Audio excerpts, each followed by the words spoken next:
After 5 years of being deliberately isolated by my daughter-in-law from my son and my little grandson, I'd gotten used to lonely birthdays.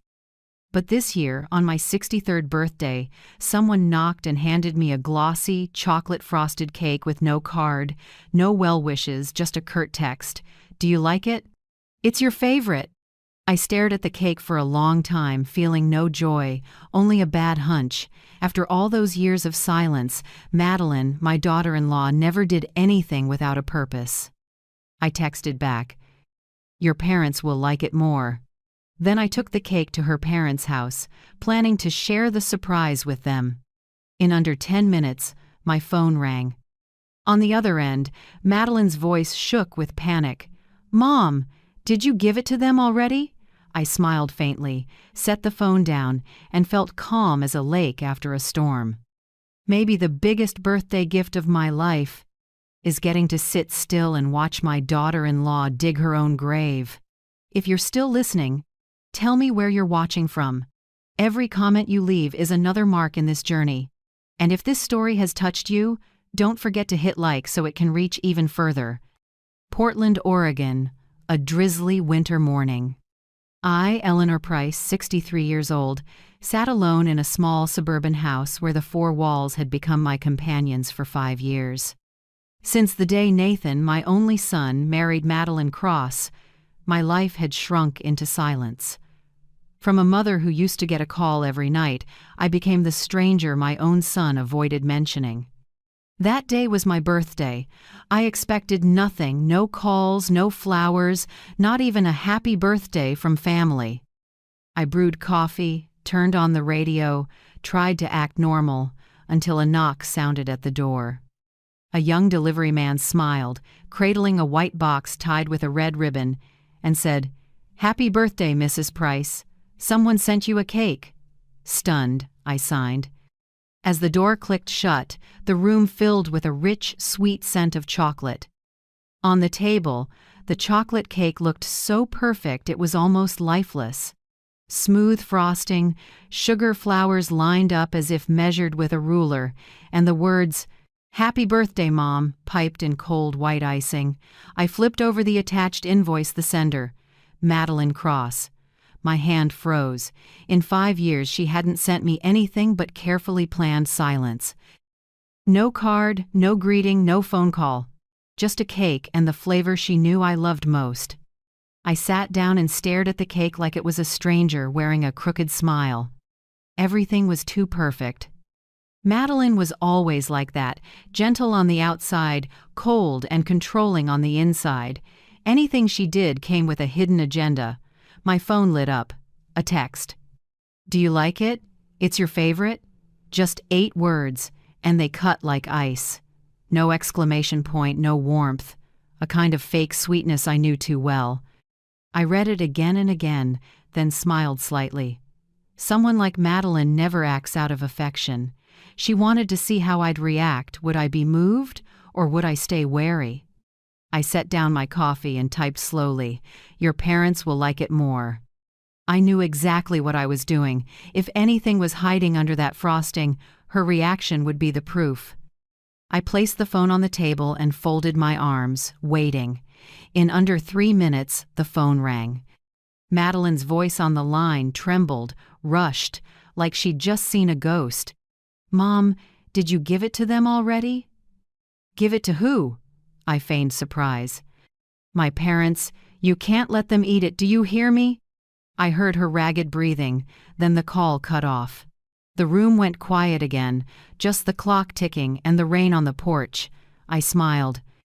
A small smile, but one that reached down to the bone. This wasn't the first gift I'd received from Madeline, but never had a gift frightened her this much. Every time she acted kind, someone paid for it. And this time, I could feel it. The one paying for it wouldn't be me anymore. I stood, pulled on a wool coat, wrapped the cake in a clean towel, and turned the key in the lock. Outside, the wind slashed. My face and dry leaves spun around my feet. I knew exactly where I needed to go. Richard and Evelyn Cross, Madeline's parents, lived on the south side of the city in an old red brick house with lavender on the porch. They were the only ones in that family who had ever treated me with genuine kindness. I still remember Evelyn holding my hand after Leo's christening, quietly saying, "Don't be sad, Eleanor. Madeline can be a bit much sometimes." I would bring the cake there. Not to get even, but because I believed the truth only needed a small chance to show itself. I stepped out into the cold wind, but my heart was strangely calm. There was something in the air that made me believe my muzzled days were about to end. Instinct told me what a lifetime of being a mother had taught me. When Madeline acts kind, someone's about to get hurt. And this time, I'd let her hurt herself. I still remember the first time I met Madeline Cross Thanksgiving 7 years ago, when Nathan brought her home. When the door opened, she stood there in a cream knit dress, holding a bunch of wild daisies, smiling so brightly it took me a second to notice how cold her eyes were behind it. She reached out her hand and said in a softness that bordered on flawless, "I've heard so much about you from Nathan. I wish I'd met you sooner." The way she called me ma'am instead of mom, even after Nathan had said we were very close, made my chest pinch. A small detail, but as a mother who'd been a single parent for almost 20 years, I knew the weight of that distance. All through dinner, Madeline had everyone laughing. She knew how to talk, how to make herself seem refined. Even I, cautious as I was, couldn't deny she was charming and quick. But behind the smile and the warm voice, I sensed something cold, as if she wasn't truly part of the conversation, just observing and recording my every reaction. That look made me uneasy. It was the look of someone who wants to possess something not by force, but by careful control. Nathan, my son, was completely smitten. He looked at her with the kind of eyes only the love-drunk have. I understood. Nathan was always tender-hearted, trusting, inclined to fix people. After his father died, my son became the center of my world. We were a team together through loss, rebuilding our lives. And then, in a single autumn, a stranger made me feel like a spare part in my own story. After that first meeting, Nathan said in the car as he drove Madeline home, "I thought you'd like her more than that, Mom." I just smiled. "She's charming, son. I just hope she's truly good to you." That answer made Nathan go quiet, but I saw Madeline's eyes in the rearview mirror narrowing, as if filing away every word I'd just said. A month later, they got engaged. After the wedding, the changes came so fast I barely noticed at first. Madeline gently but firmly set rules for everything. First, the call schedule. "Please don't call after 8 p.m. We're having dinner." Then visits. "Mom, let the baby settle into a routine first, then come by." Everything was said politely, sweetly, unassailable, but day by day, the distance between me and my son grew into an invisible wall. The first conflict came the next spring, when Nathan said they planned to buy a new house. I looked at the budget and saw they were planning to borrow beyond their means, so I gently advised, "You two should wait another year. You know rates are high right now, and Madeline's job isn't stable yet." I hadn't finished when Madeline turned to Nathan, voice honey-sweet. "Hear that? Your mom thinks I'm not capable. She looks down on me." I went still. She hadn't raised her voice, but it was enough to change Nathan's face. He fumbled, trying to soothe us both, but I knew a seed of doubt had been planted.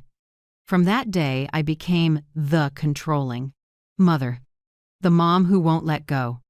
And Madeline, with her gentle act and long-suffering ways, turned everything I said into an invisible attack. Nathan, blinded by love, started to believe it. He didn't see that every word out of Madeline's mouth was a calculated step to make me the barrier between them. I tried staying quiet. I thought if I didn't react, if I stepped back, maybe things would cool down. I was wrong.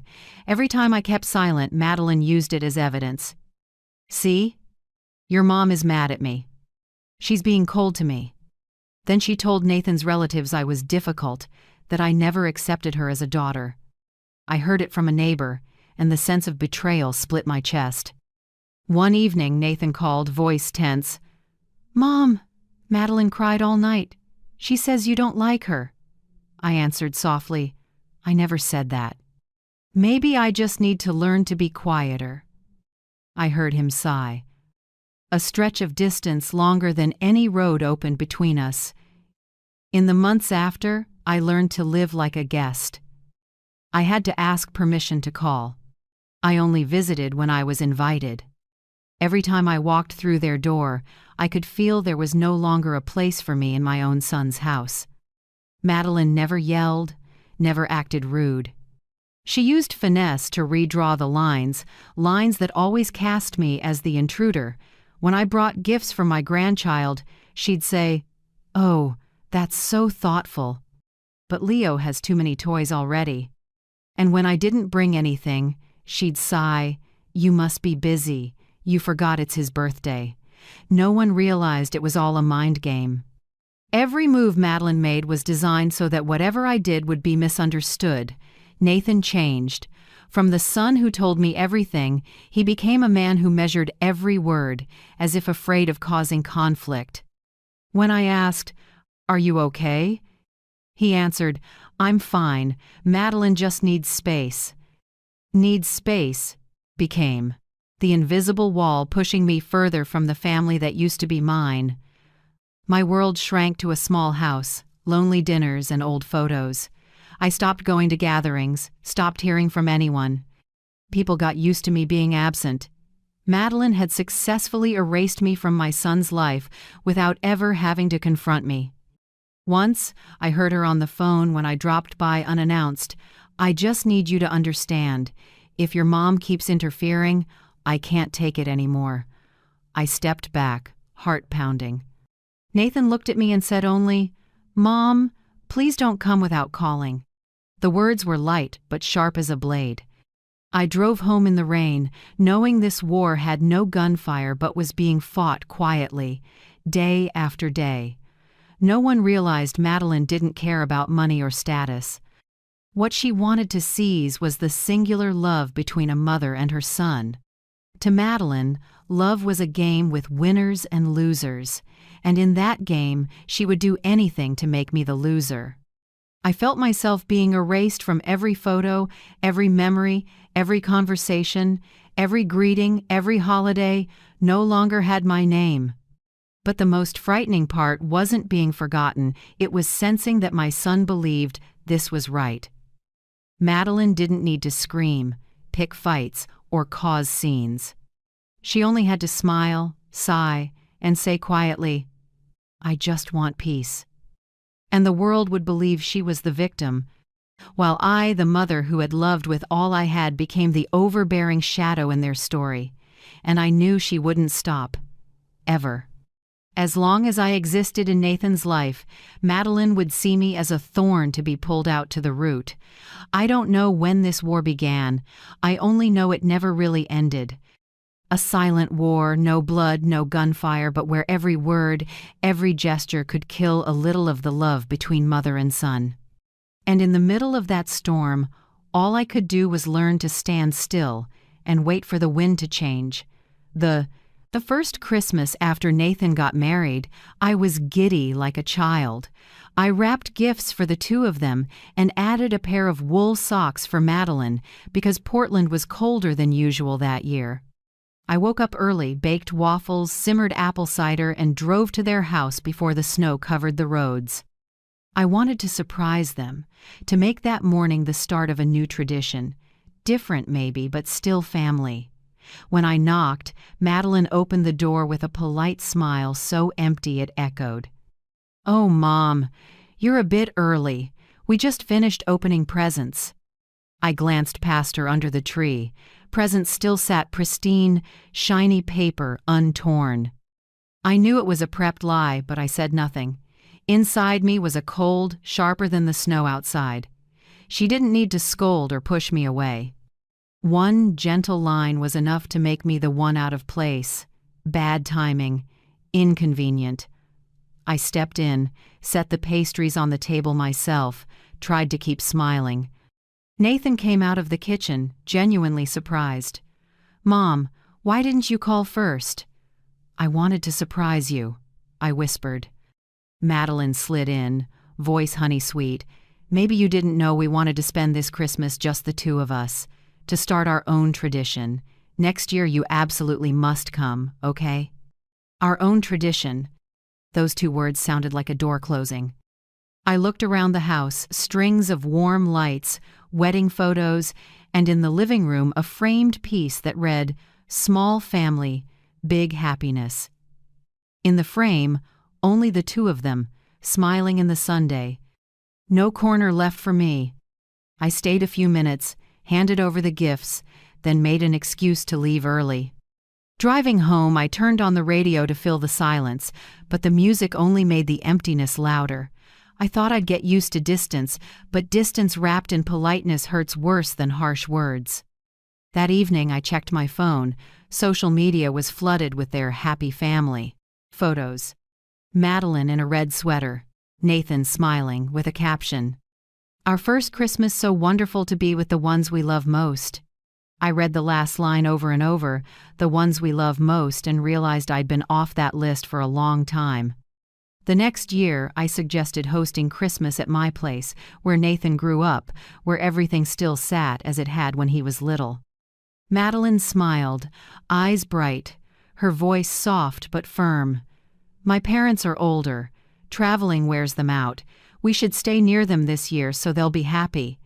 She and Richard were the same age as me. But Madeline used that reason to exclude me perfectly. No one could argue with something that sounded so dutiful. I nodded, tried to smile. I understood her game. Every reasonable excuse was another brick in the wall between me and my son. From then on, every holiday happened at their house. I started getting short texts. "Merry Christmas, Mom. No invite, no address." When I asked, Nathan said, "Mom, we're alternating between both sides." But that alternating happened once the first year. After that, I wasn't on the schedule. Gradually, I went from family to a guest who needed to call ahead. Anytime I hinted at dropping by, Madeline had a graceful way of making me withdraw. "Oh, Mom, today's not great. Leo's got a cold. We don't want you to catch it." Or, "Nathan's busy today, maybe another time." So I stayed home, staring out the window, waiting for a call that never came. One April afternoon, I heard from a neighbor that Nathan and Madeline had just thrown a birthday party for Leo. I wasn't invited.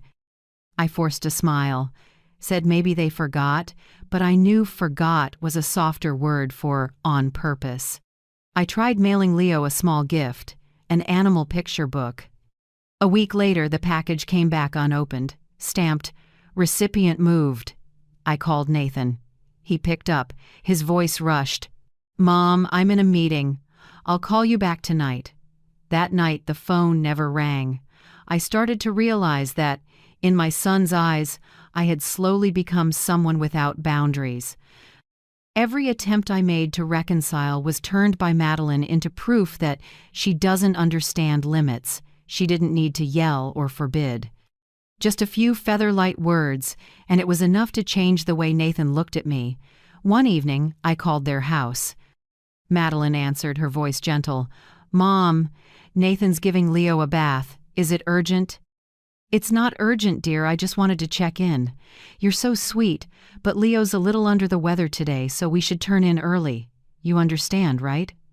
I clearly heard a door close on the other end, then a lock click. A short conversation, crafted so precisely it made me feel ridiculous for trying to keep in touch. Day by day, Nathan began repeating familiar lines I knew did not come from him. "Mom, Madeline just needs her own space. Don't overthink it, Mom. Madeline is very sensitive. I just want you two to get along." Each time I heard those words, it felt like a small cut, not deep, but enough to bleed.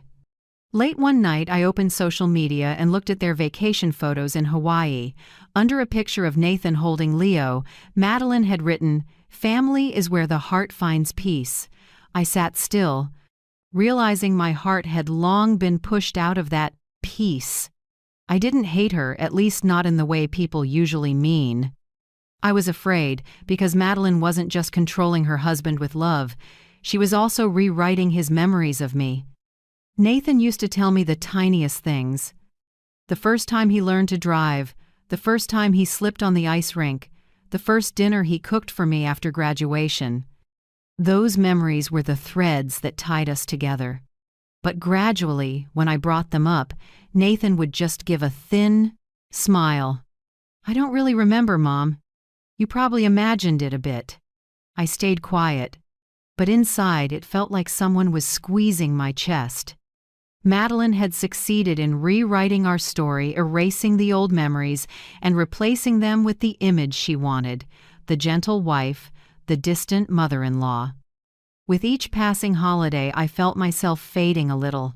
No one yelled, no one shoved me away. Just gentle excuses, nameless photos, and statements so reasonable they couldn't be disputed. It was the quietest kind of harm, not born of cruelty, but of loving-sounding words used to erase. I still remember, the third summer, Nathan called me after nearly half a year of silence. His voice was light, far away. "Mom, Madeline says you seem to make her uncomfortable sometimes. Don't worry, she just needs time." I answered only, "I'm not worried. I'm afraid that one day you won't remember who you used to be." When I hung up, I knew the worst part wasn't being hated by my daughter-in-law, but being slowly forgotten by my own son for the love we once had. And inside me, a quiet fear began to grow. Not of losing my son, but of him no longer knowing there was once a mother who would do anything for him. Leo's second birthday, the only grandson I have, was an occasion I had looked forward to for months. I prepared for a week, excited as if I might touch a little warmth from the family I'd lost. My kitchen was filled with the smell of vanilla cake, handwritten cards were neatly finished, and every balloon I chose matched the exact blue Leo likes. I even ordered a bigger-than-usual cake with the words, "Happy birthday, my little sunshine," because I knew Madeline always picked fancy but cold cakes, never anything playful or childlike. That morning, I got up early and chose a teal dress, the color Nathan once said suited me best. I carefully wrapped the gift, put it in a box with a small card. "From Grandma with all my love." I did. I wanted everything to be perfect, because I believed that if love is shown sincerely, no matter how cold Madeline was, she couldn't deny it forever. When I arrived, Portland was damp, raindrops ticking on the maple leaves. As I stepped through the gate, about to press the doorbell, I heard children laughing inside. My heart swelled with sweet joy. I thought I'd come at just the right time, that everyone was waiting to sing happy birthday together. But when Madeline opened the door, the smile on her lips made my joy freeze. Not because she scowled or was rude, her smile was simply too polite, too perfect. "Oh, you came, Mom?" she said, voice light as a feather. I was surprised. "Of course. It's Leo's birthday." She tilted her head, a flicker of fake pity in her eyes. "Nathan must have forgotten to tell you. Leo's party was yesterday." I stood frozen, my fingers still gripping the ribbon on the gift. My mind went blank. Inside, children's music was playing softly, and on the kitchen counter, leftover cake crumbs proved she was telling the truth. Nathan came out, wearing a wrinkled t-shirt, his face briefly awkward when he saw me. "Mom, I thought Madeline called you." I looked straight into his eyes and shook my head. "No, son, no one called." The room went dead silent. Madeline smiled thinly, slipped her arm through her husband's, her voice sweet to the point of sting. "He must have just forgotten to text you. He's been really busy." I understood immediately. It wasn't that Nathan forgot. She wanted me to witness my own isolation, to watch my son and grandson laugh while I stood outside the frame. I set the gift box on the table, struggling to keep my voice steady. "It's okay. I just came to wish Leo a happy birthday." Madeline glanced at the gift and gave a narrow smile. "You're so thoughtful. But Leo must have plenty of presents already, right, honey?" Nathan said. "Nothing." I could see his shoulders dip, like a man trying to balance between two cliffs. I bent down and kissed Leo's forehead. The child looked at me strangely, clear eyes not recognizing the woman who had rocked him to sleep when he was born. A vast emptiness opened inside me, something nothing could fill. I smiled, said a quiet goodbye, and turned to leave. Outside, cold wind slipped down my collar and made me shiver. On the drive home, I turned off the radio and left the heat off, letting the chill sink through my sweater. I needed to feel it, the true cold of a grandmother pushed out of her own grandson's birthday. That night, I sat in the living room with the gift box still in my lap.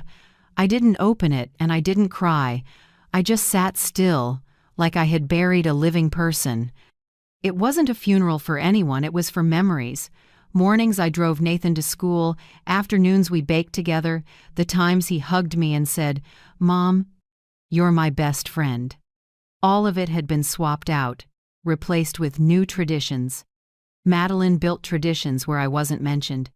From then on, every holiday was just silence.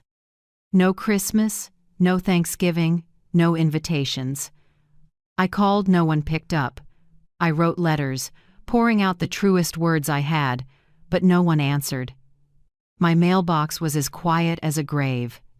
Sometimes, I watched them from afar online. The photos kept coming, Nathan holding Leo, Madeline smiling, their house glowing behind them. Under each picture were hundreds of congratulatory comments. I read Madeline's caption, "My little family, we don't need anyone else." I sat for a very long time, staring at those last 4 words. We don't need anyone else. 4 seemingly harmless words that cut into me like a blade. Every time I read them, I felt the blood tie between me and my son being sliced a little more. That night, I couldn't sleep. I went out to the porch, wrapped a blanket around myself, and watched the snow fall. The city was silent. The neighbors' windows glowed warm, and my house was cold and dark. I asked myself where I'd gone wrong.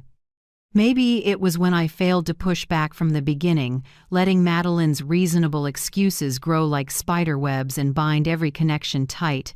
I tried to recall the last time Nathan hugged me for real. The image was faded, only a brief warmth remained, and I suddenly feared that one day he wouldn't remember me the way I remembered him. After that, I stopped preparing gifts for holidays.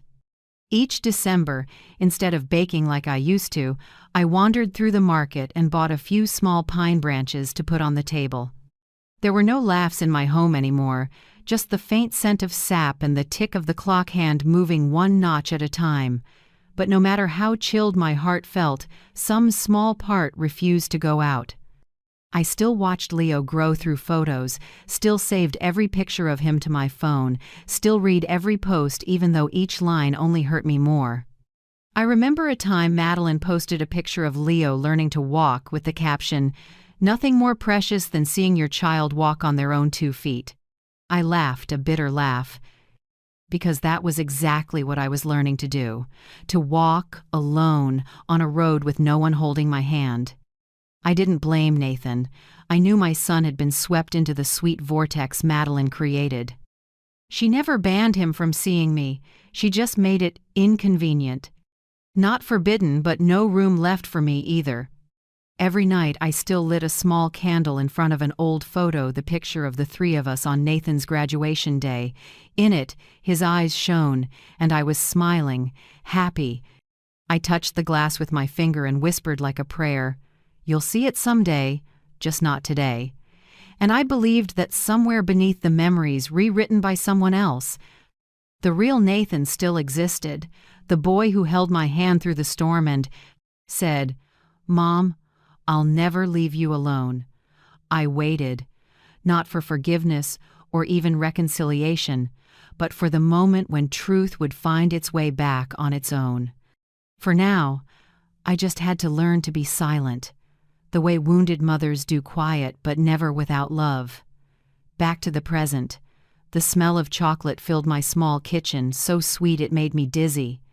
I stood still before the pristine white box tied with a red ribbon, my heart beating slowly as if sensing something rising from the past. On the invoice taped to the side was a name that made me freeze: Madeline Cross. A chocolate cake, the exact kind I used to like, the exact style she once mocked. "You're too old to be eating sweets. Aren't you worried about your blood sugar?"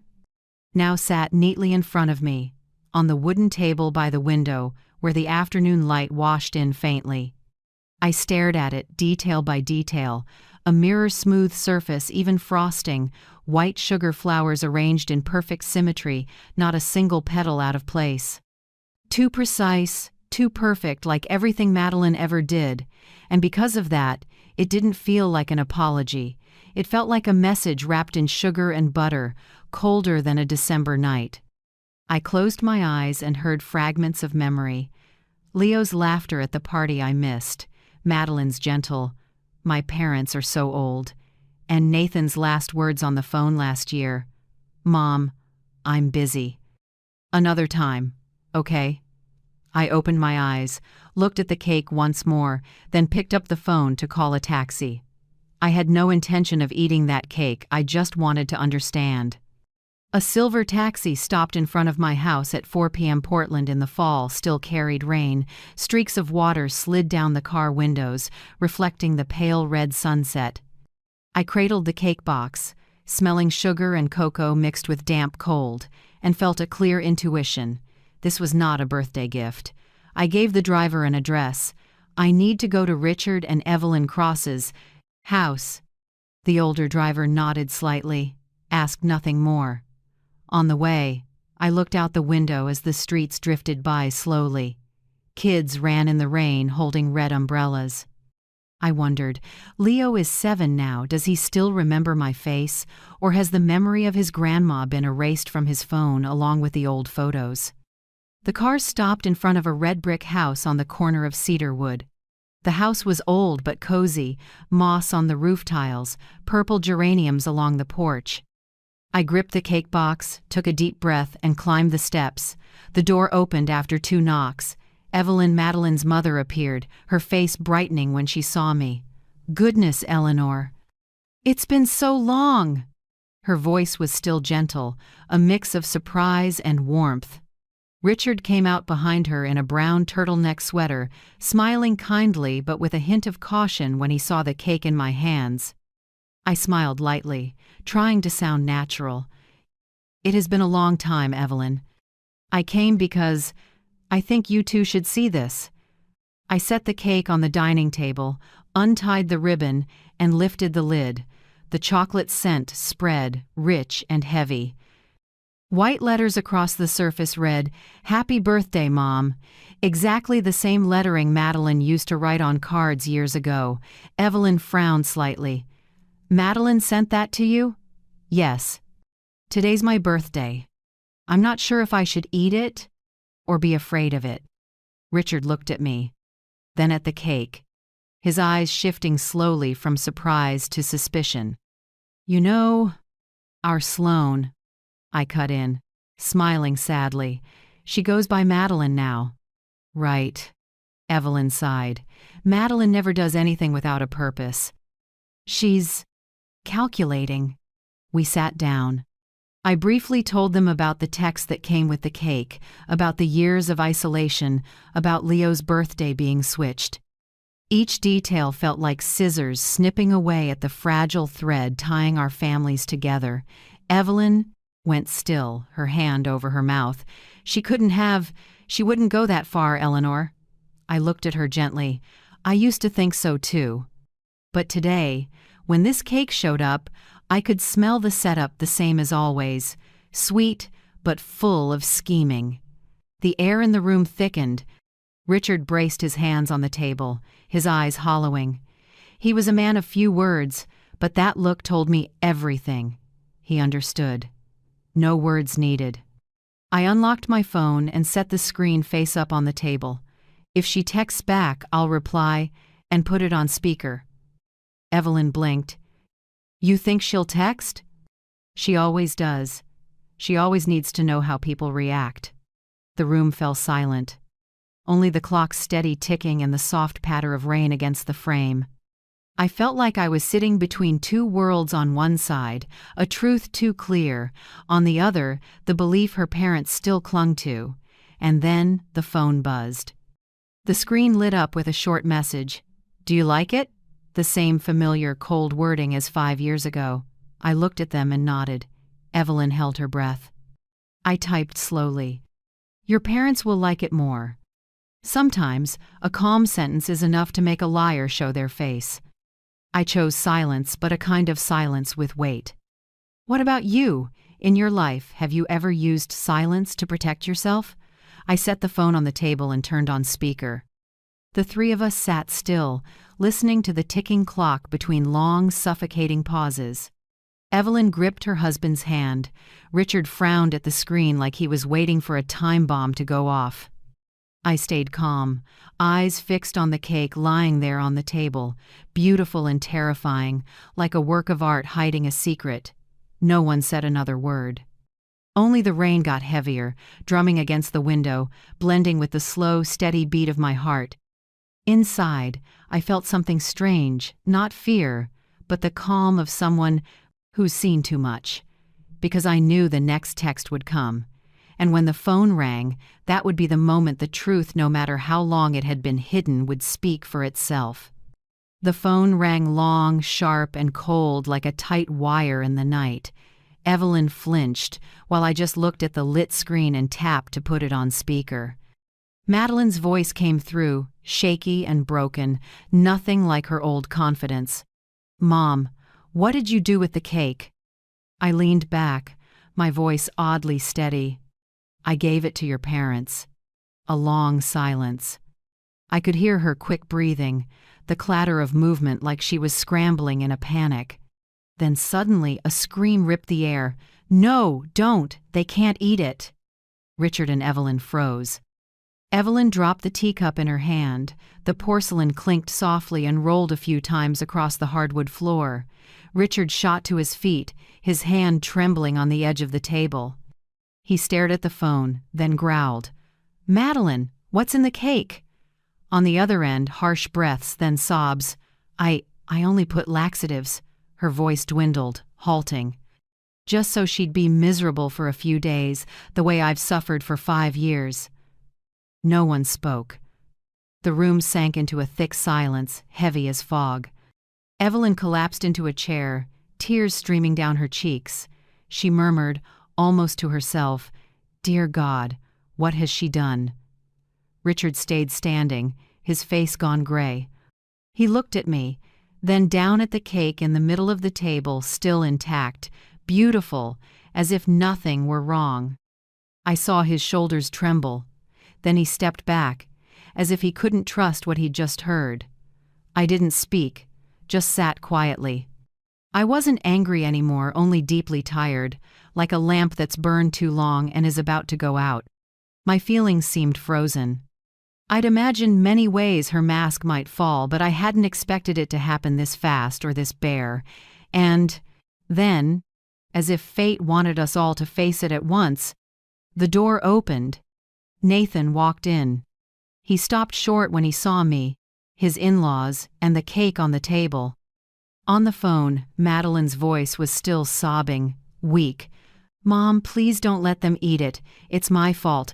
I didn't think it would turn into this." Nathan looked around, confused. "What's going on? Mom, why are you here?" Evelyn didn't answer. She just pointed to the phone on speaker. Nathan stepped closer, listened for a few seconds, and his face slowly drained of color. Madeline's voice kept coming. "It's just a little medicine. I just wanted her to know what it feels like to lose control, to feel what it's like to be tormented." Nathan stood frozen. 1 second, 2 seconds, then he blurted, voice shaking, You tried to poison my mother?" On the other end, the sound of labored breathing was clear. "It's not poison." Madeline shouted, crying. "I wasn't trying to kill anyone, I just wanted her to learn a lesson. I wanted her to know how it feels to be looked down on for years." Nathan stepped back, his hands dropping. I saw my son's eyes full of pain and confusion. He looked like the air had been punched out of him. A lesson? For my mother?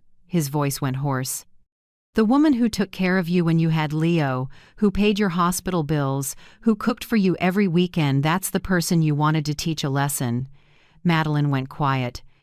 Only choked sobs echoed through the speaker.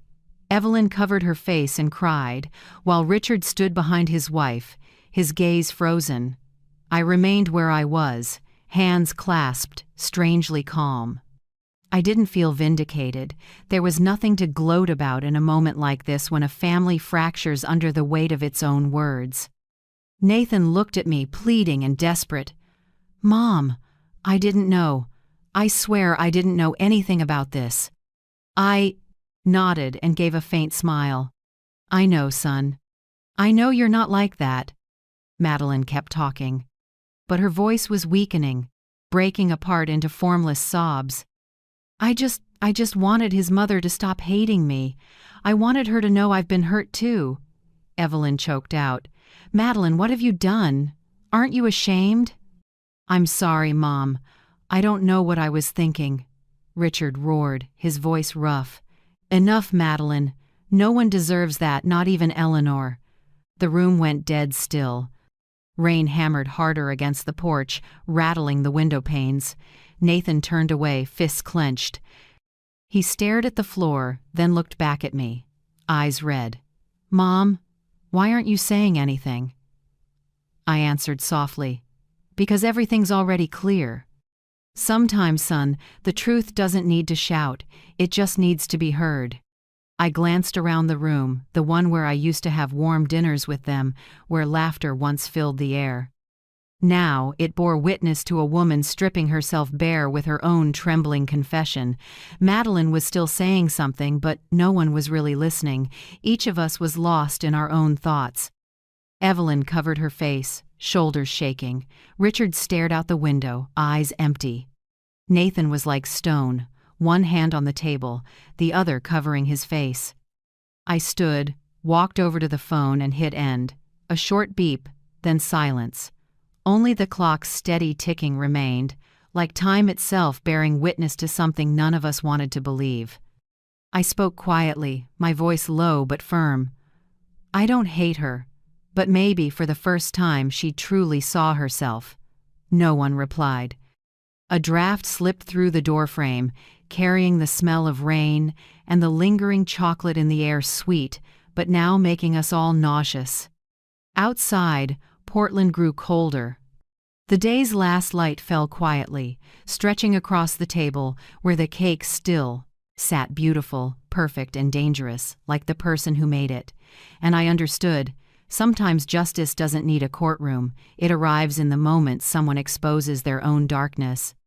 When I pressed end, the room fell into absolute silence. None of us said a word. Even the rain on the porch seemed to slow, as if the whole world were holding its breath over what had just happened. The chocolate cake lay still on the table, its smooth frosting reflecting the pale yellow light. It was so beautiful it felt fake, just like the person who sent it. I sat quietly, fingers intertwined, listening to the clock tick. Each tick sounded like a knock reminding me that 5 years of isolation, of being misunderstood, of being pushed out of my own family, had finally been heard by someone else. Richard broke the silence first. He stood, slowly picked up his phone, and called a doctor friend. His voice was hoarse but steady. "I need a cake sample tested. Yes, possible contamination, we're not sure. Right, as soon as possible." Evelyn sat motionless, thin hands twisting a tissue. Her eyes were red and wet. She looked at me, then at her son, as if she couldn't believe the daughter she'd once been proud of could do this. Nathan stayed seated, elbows on his knees, hands clenched together. His hair was messy, his eyes bloodshot like he'd just woken from a nightmare. At last he raised his head, voice rough. "Mom, I believed her. I believed everything she said about you. I thought you were selfish, controlling, trying to meddle in our life. I looked at my son, the man I once carried, taught to walk, and proudly walked down the aisle. Now he sat before me like a lost child, eyes full of guilt. I reached for his hand. It was cold and shaking. "It's okay, Nathan," I said softly, my voice low but sure. "Being manipulated doesn't mean you're weak. It just means you love too hard." He lowered his head, tears falling. "I'm sorry for leaving you alone for 5 years. I didn't know what you were going through. I just listened to her, believed her, avoided you. Every time you called, she said you were trying to control me. I didn't want to believe it, but—" I squeezed his hand and cut in. "You're here now. That's enough." A small smile touched my lips, not joy, but peace. For years I'd longed to hear those words, not to get revenge, but to know a mother's love still had a place in my son's heart. Evelyn wiped her tears, voice catching. We saw her controlling everything, but we never imagined she'd go this far, Eleanor." I nodded gently. "She's always been skillful, Evelyn. No one sees the shadow behind that smile until it flips on by itself." Richard came back and said briefly, "The doctor says bring the sample to the hospital. He'll wait." Then he looked at me, speaking slowly. "Would you like us to go with you?" I looked around the room. Old photos still hung on the wall, Nathan and Madeline's wedding, Leo as a newborn, the Cross family on a beach vacation. Now they felt like witnesses to a happiness smeared by lies. I took a deep breath and nodded. "Let's go together." Before we headed out, Nathan said quietly, "Mom, I'll carry the cake." He lifted the box carefully, his hands trembling as if holding something fragile. The sight made my throat tighten. Years ago, Madeline had snatched a cake from my hands at a party, laughing, "Let me handle it, you're clumsy." And now my son was cradling her cake like evidence of the truth. Outside, the rain had eased. The road gleamed with reflected lights. The 4 of us, me, Nathan, Richard, and Evelyn, stepped onto the porch without a word. Cold wind rattled the dry maple leaves. I pulled my scarf tighter, feeling the chill seep in, but it no longer cut like the lonely winters before. Richard's car started. We rode in. Silence. Nathan sat beside me, staring out the window, glancing now and then at the box between us. I saw him clench his fists like he was trying to hold on to the last of his faith. I spoke softly, clear and light. "Nathan, don't let hate take over. Forgiveness isn't for her, it's so you can be free." He nodded, tears spilling again. "I know, Mom. I just don't know how to see her the same way anymore. You don't have to. We can't go back, but we can start again with the truth." We pulled up to the hospital. Richard brought the cake to the lab and handed it directly to the doctor he knew. While we waited, we sat in the corridor, cold seats under cold white lights. Evelyn sat still, hands knit tight, sighing now and then. I looked at them, the parents who'd raised Madeline, and realized that sometimes tragedy isn't just betrayal. It's the moment parents are forced to see the darkness in their own child. About 30 minutes later, the doctor came out, face serious. He nodded to Richard, then looked at us. "It isn't a lethal toxin, but there is a strong laxative present. In large amounts, it can cause dehydration and low blood pressure. Thankfully, no one ate it." Evelyn broke down crying. Richard put a hand on her shoulder, his face darkened. Nathan bowed his head, eyes closed, while I nodded, neither surprised nor angry. I simply said softly, "That's enough." We drove back without a word. The city at night blurred under a thin sheet of mist. Headlights shimmered across droplets, clinging to the windshield. I looked at Nathan. He was quiet, face heavy with sadness, but his eyes were no longer clouded. When we stopped in front of Richard's house, I turned to my son. "Nathan, thank you for being here." He took my hand, voice tight. "No, Mom. I should be thanking you for still being here, even after everything I put you through." I smiled lightly. "No one is born knowing how to be a parent or a child, Nathan. We learn, sometimes through pain." We walked inside. The air felt different now, not a room heavy with secrets, but one rinsed clean by truth. Richard set the lab note on the table, and Evelyn made more tea. I sat and looked around the familiar room. The frames on the wall still hung there, but their meaning had changed. They were no longer props for fake happiness. They'd become proof that lies can't last. Nathan sat across from me, calmer. "Mom, I get it now. No one can make me turn my back on you unless I let it happen." I smiled, feeling light for the first time in years. I no longer felt alone in this fight, because finally, the truth had witnesses. The official test results arrived 3 days later. The hospital's logo sat on the letterhead tucked in a white envelope, and when Richard set it on the table, the room went silent. No one needed to read past the first line. One short sentence made the air drop like lead.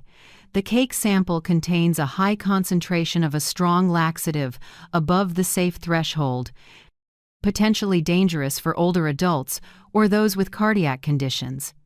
I sat quietly, hearing Evelyn exhale a long breath, her hands shaking. I thought I'd braced myself over the past few days, but seeing the truth in black ink on white paper still pricked like a cold needle. No room for doubt. No chance of, maybe it's a misunderstanding. Richard and Evelyn agreed immediately to testify.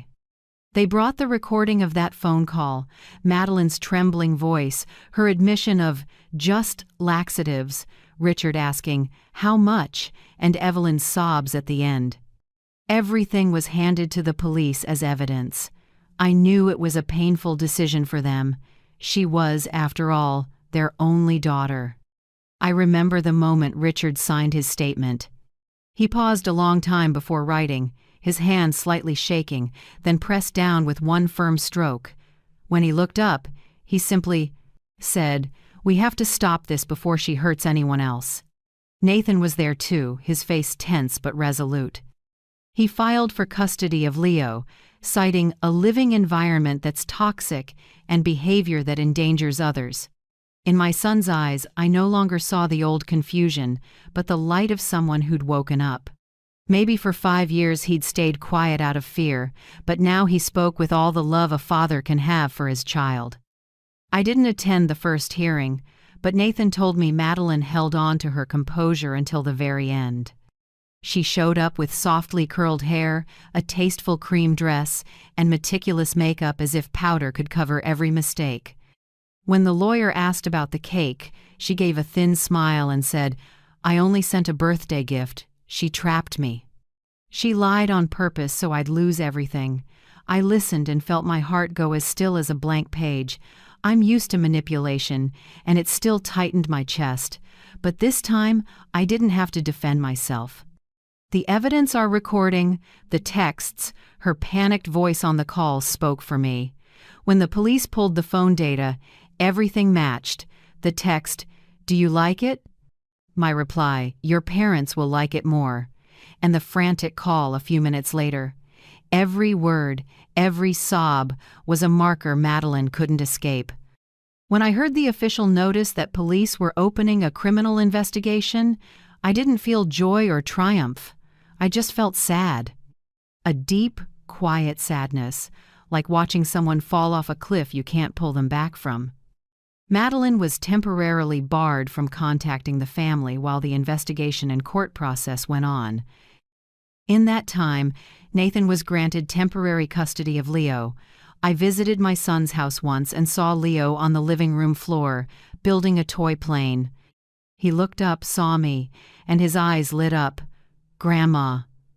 Those 2 words alone made me turn away to hide my tears. 5 years he'd been taught to forget me for that long, and he still remembered. Some blood ties, even buried under lies, hold tighter than any words. The story spread fast through the neighborhood. Neighbors, friends, and Madeline's former co-workers all talked. Everyone was shocked. The woman once praised as a good wife, model mother, perfect daughter-in-law had become the center of a scandal. People who admired her couldn't believe it. Those she'd hurt sighed quietly. I knew something was off, but no one dared to say it. I got a few calls, some to comfort, some out of curiosity, some just to satisfy nosiness. I didn't blame anyone. People always trust a polished surface more than the cracks behind a closed door. Nathan said little during those days. I saw him grow quieter, his eyes drifting to the window whenever Leo played. One afternoon, as we sat on the porch, he said softly, "I'm ashamed, Mom. I let her run my entire life. But maybe, without this, I would have stayed blind." I put a hand on his shoulder, my voice gentle but firm. "No one knows they're being controlled until the string gets cut, Nathan. Don't hate yourself. What matters is you stopped." He was quiet, then gave a sad smile. "I just want Leo to grow up in a home with no lies." I nodded, feeling a small light slip back into the place in my heart that had gone dark. That evening, the phone rang. It was Evelyn. Her voice was weak and shaking. "Eleanor, we just saw the news. They said Madeline could be charged with endangering someone's health. I can't believe it. We raised a monster and didn't see it." I went silent for a few seconds. I pictured the Evelyn I once knew, a proud mother bragging her daughter was a college instructor, thoughtful, devoted. I understood that pain.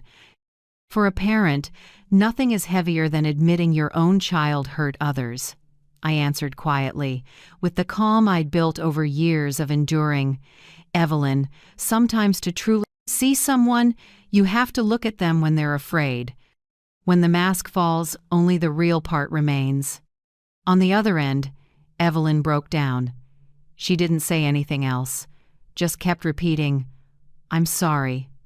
Eleanor, we're truly sorry."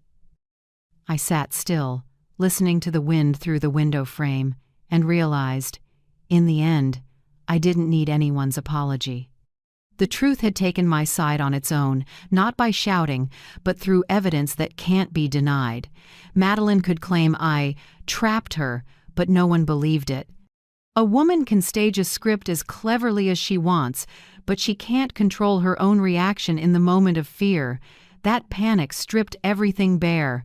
That night, I sat by the window and watched the rain. Streetlights reflected in my teacup like a thin streak of justice. No one won in this story, but at least the truth had a voice. And I knew that from the second Madeline screamed, "They can't eat it." Every mask in this family fell away, leaving only one thing, the light of truth late, but still strong enough to tear through the dark. After the preliminary hearing, everything seemed to fall quiet for a beat. Years of suspicion, isolation, and silence had trained me for evenings with nothing but the clock ticking in a cold house. But now, that house had two more breaths in it, my son and my little grandson. Nathan packed up and left the apartment he shared with Madeline, moving in with me for a while until things settle. He said that, but we both knew he needed more than a place to stay. He needed a place to start over, a place to breathe without judgment. Leo, 7 years old, was shy at first. He tucked himself into the sofa, eyes scanning every corner of my little house. But a few days later, when I baked the first batch of cookies and asked, "Want to help, Grandma?" he nodded, stirring batter with small hands, grinning wide. That night, when I set the golden tray on the table, he whispered, "Thank you, Grandma." 2 simple words, and I had to turn away to hide my tears. For 5 years, I only saw him in photos online, where Madeline labeled me the distant grandma, yet one grandma, and it was like the distance never existed. Evenings weren't empty anymore. I told Leo bedtime stories of people who faced their fears, of courage and truth. He listened, sometimes dozing off mid-story, breathing slow and easy. Each time, I brushed his hair and whispered, "You're safe now, Leo." Nathan often sat in the corner with a stack of unfinished schoolwork. The desk lamp lit his face tired, but brighter than I'd seen in years. Once, when I brought him hot tea, he said quietly without looking up, "She made me think finishing school was pointless, that I wasn't good enough, not practical enough. Now I want to complete the master's program I gave up." I set a hand on his shoulder and smiled. "Me? I just want to hear your laugh again." My son's laugh where no one can snuff it out. He looked up and smiled. For a moment I saw the young man he used to be, the one who believed love could fix anything. He'd changed, and that change was the real gift. Of course, the darkness didn't vanish with one ruling. Madeline still called, sometimes sobbing, apologizing, promising therapy, sometimes cool, almost threatening. Long messages, half pleading and half attacking, flooded Nathan's phone. But we'd learned to hold our silence. No replies, no arguments. Once, when I saw him deleting the messages one by one, I said softly, "Don't let her keep living in your head." He nodded, gripped the phone hard, set it down, and his eyes grew steadier. A few weeks later, Evelyn texted me, short and plain. She won't go to therapy. She believes she's the victim, that we're all plotting to destroy her. I read it 3 times, then replied, "I understand. But sometimes, to see the truth, a person has to live with it, every day." That night, I opened my old leather journal, the one I'd filled for 5 years with pain and unanswered questions. I wrote one more line. The harshest punishment doesn't come from court. It comes when someone has to live forever with their own truth. I closed the book and exhaled. Life slowly slipped back into a rhythm so normal it felt strange. In the mornings, Nathan took Leo to school while I cleaned and tended the garden. Each afternoon, the 3 of us cooked together and talked about small things, Leo's favorite foods, Nathan's research topic, old stories I told again. One night, Leo asked, "Grandma, why isn't my mom coming home?" I sat on the bed and straightened his blanket. "She's learning how to be better." "It might take a while." "As long as 5 years?" I smiled, my heart pinching. "Maybe. But one day you'll understand. What matters is you're safe now, right?"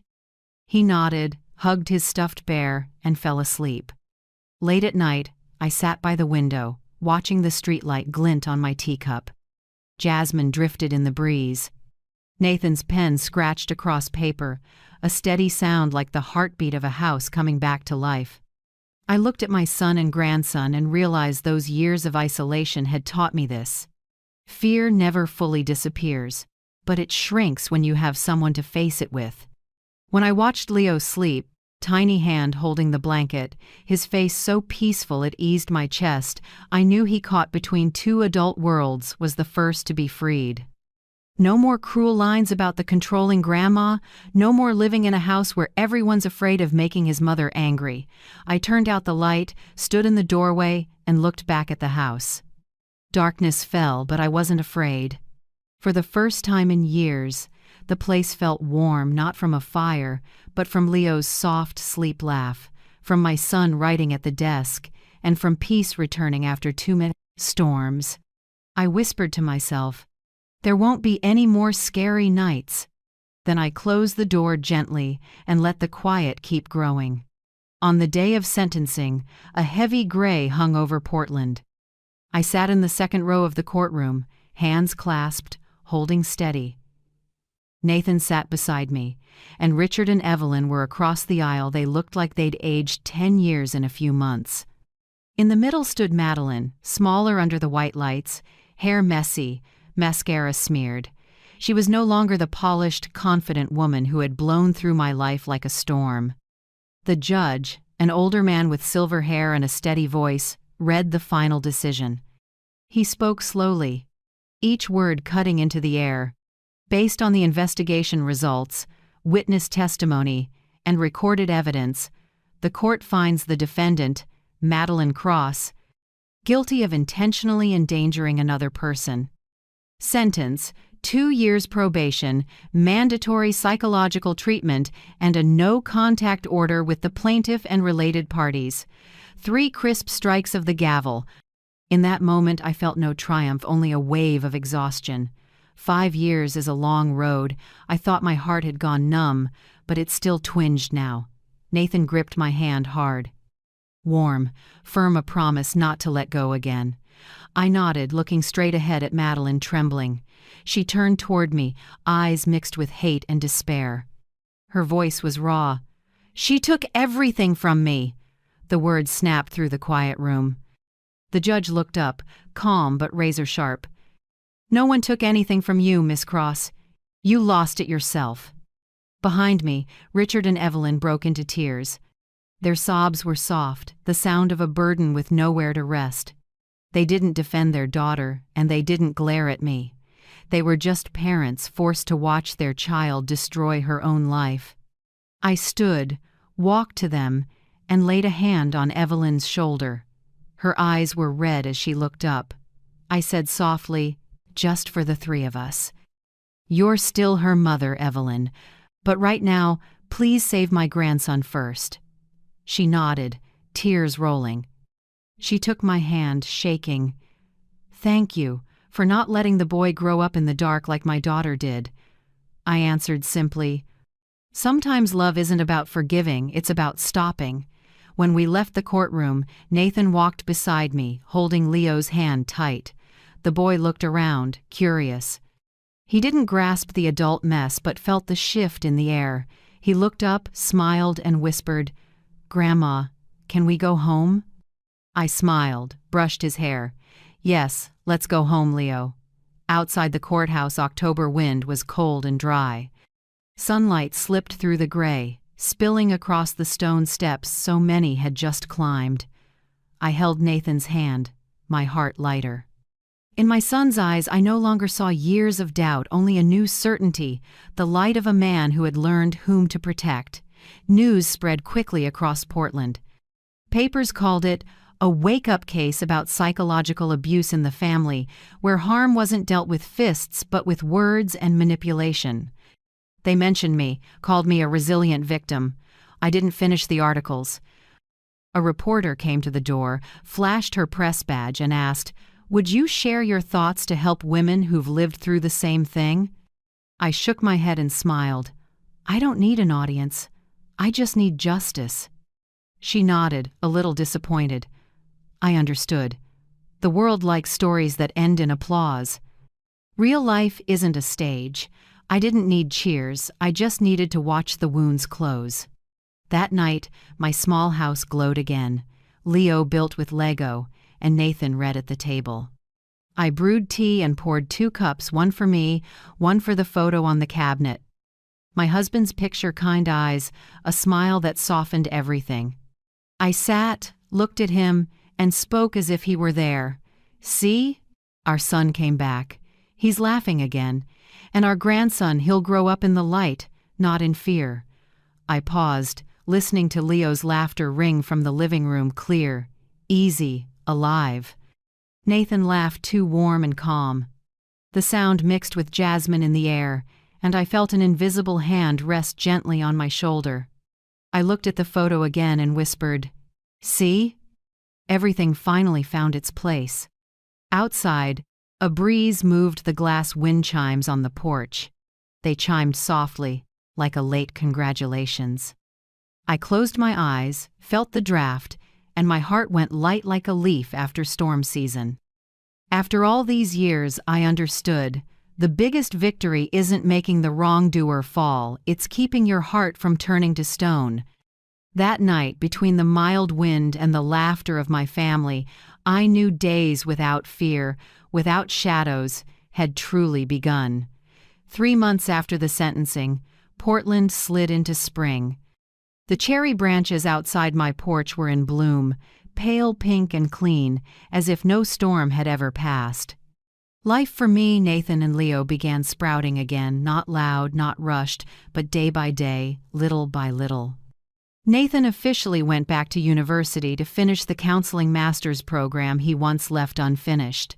Every morning he gets up early, makes breakfast, then heads out with Leo. I watch father and son walk down the little sunlit alley, and my heart feels light, like I've just gotten back a piece of lost time. At noon, the house is quiet again, but no longer empty. I started something new, teaching a cooking class for older people in the neighborhood. Just small sessions, about 6 or 7 retired women gathered in my kitchen. We make banana bread, butternut squash soup, and sometimes Leo's favorite lemon roast chicken.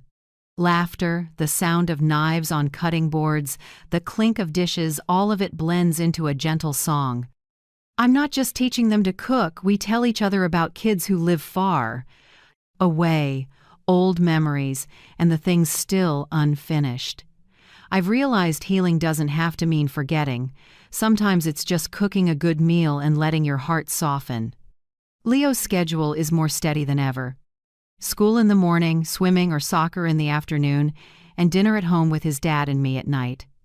And every Saturday, he calls it Cookie Day, the day the two of us mix dough, bake, and try new recipes. Some days the cookies burn, some days they don't rise evenly, but Leo always laughs and says, "It's okay, Grandma, little mistakes make it taste better." That line, innocent yet deep, makes me laugh. Maybe that boy has taught me the lesson every adult needs. Mistakes aren't the ending, they're part of life's flavor. As for Richard and Evelyn, after everything, they started family therapy. One evening, Evelyn called me, her voice lighter than in previous months.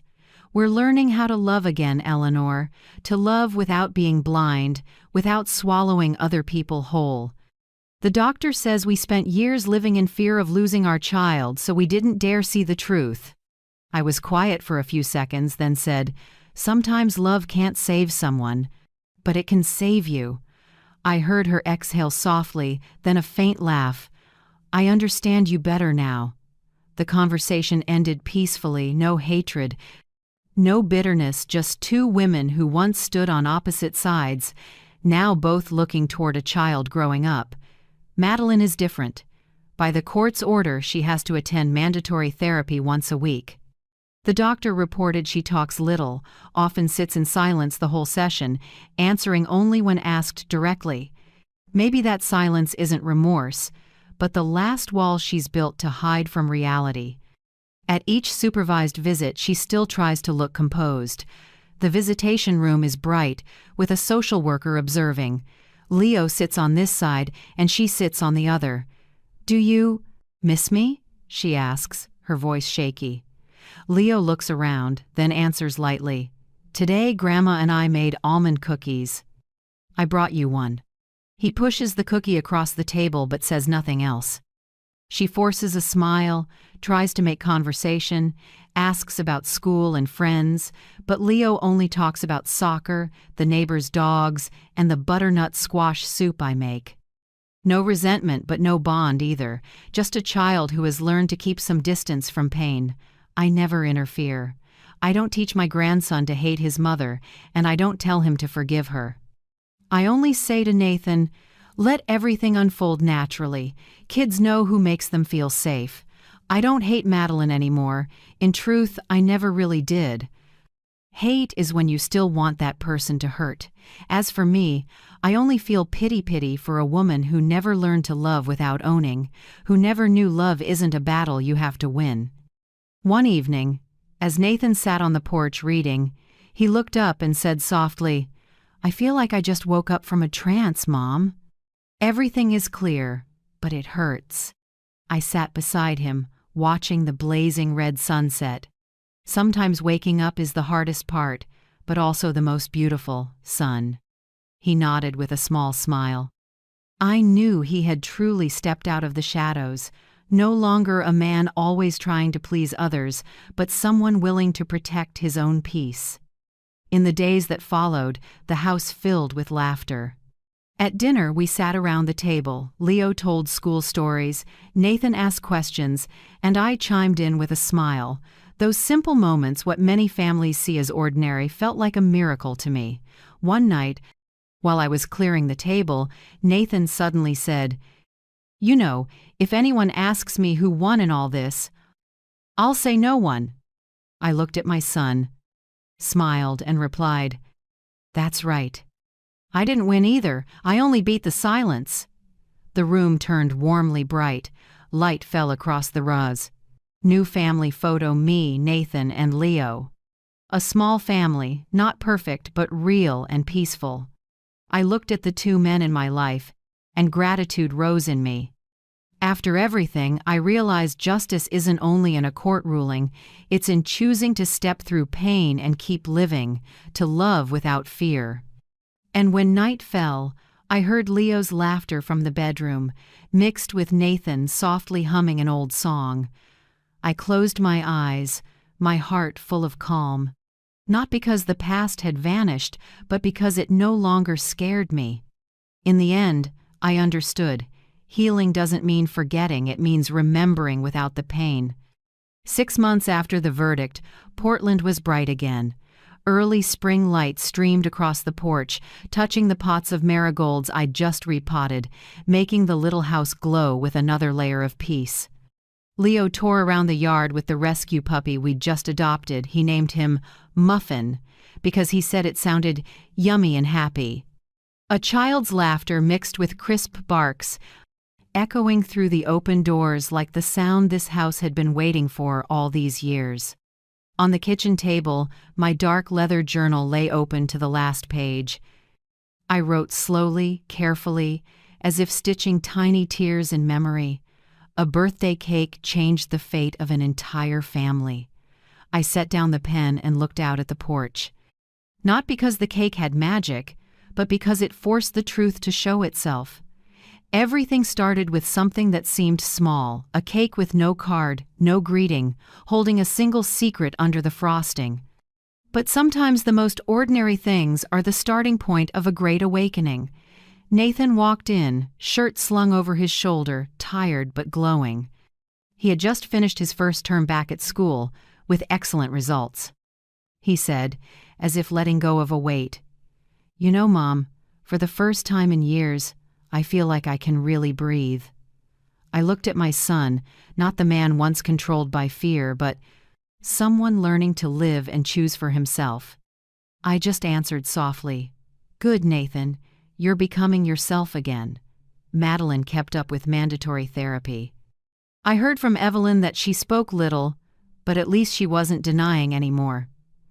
"Everything takes time," the doctor said. I believe that. We all have our own prisons. Some break the lock, some choose to stay. Whatever the outcome, I know I've let go of the part that wasn't mine to carry. What I need now isn't an apology. I just need every child to grow up safe and respected, not turned into a weapon in adults' hands. I need the world to be gentler to young hearts so no one has to learn about love through fear. As evening fell, sunlight swept across the kitchen, turning everything the color of honey. Leo ran in with muddy hands and sparkling eyes. "Grandma, can we bake again tomorrow?" I smiled. "Yes, but this time you'll dust the powdered sugar. I want to see how my little artist does it." He nodded, thrilled, and ran off to get ready, leaving behind the scent of sunshine, soil, and bright laughter. I turned back to the kitchen, the witness to lonely nights and unseen tears. Now it was warm and alive, full of voices, butter, cookies, and unfinished stories retold with smiles. I smiled, full of gratitude. The storm had passed, but the roof still stood. Our little family no longer chases perfect. We reset the meaning of home. Not glossy photos or lavish parties, but a place where people can be honest with each other. Where you can say, "I'm sad today," without being judged. For us, home now rests on 3 values: honesty, boundaries, and kindness. As the light faded, I closed my journal.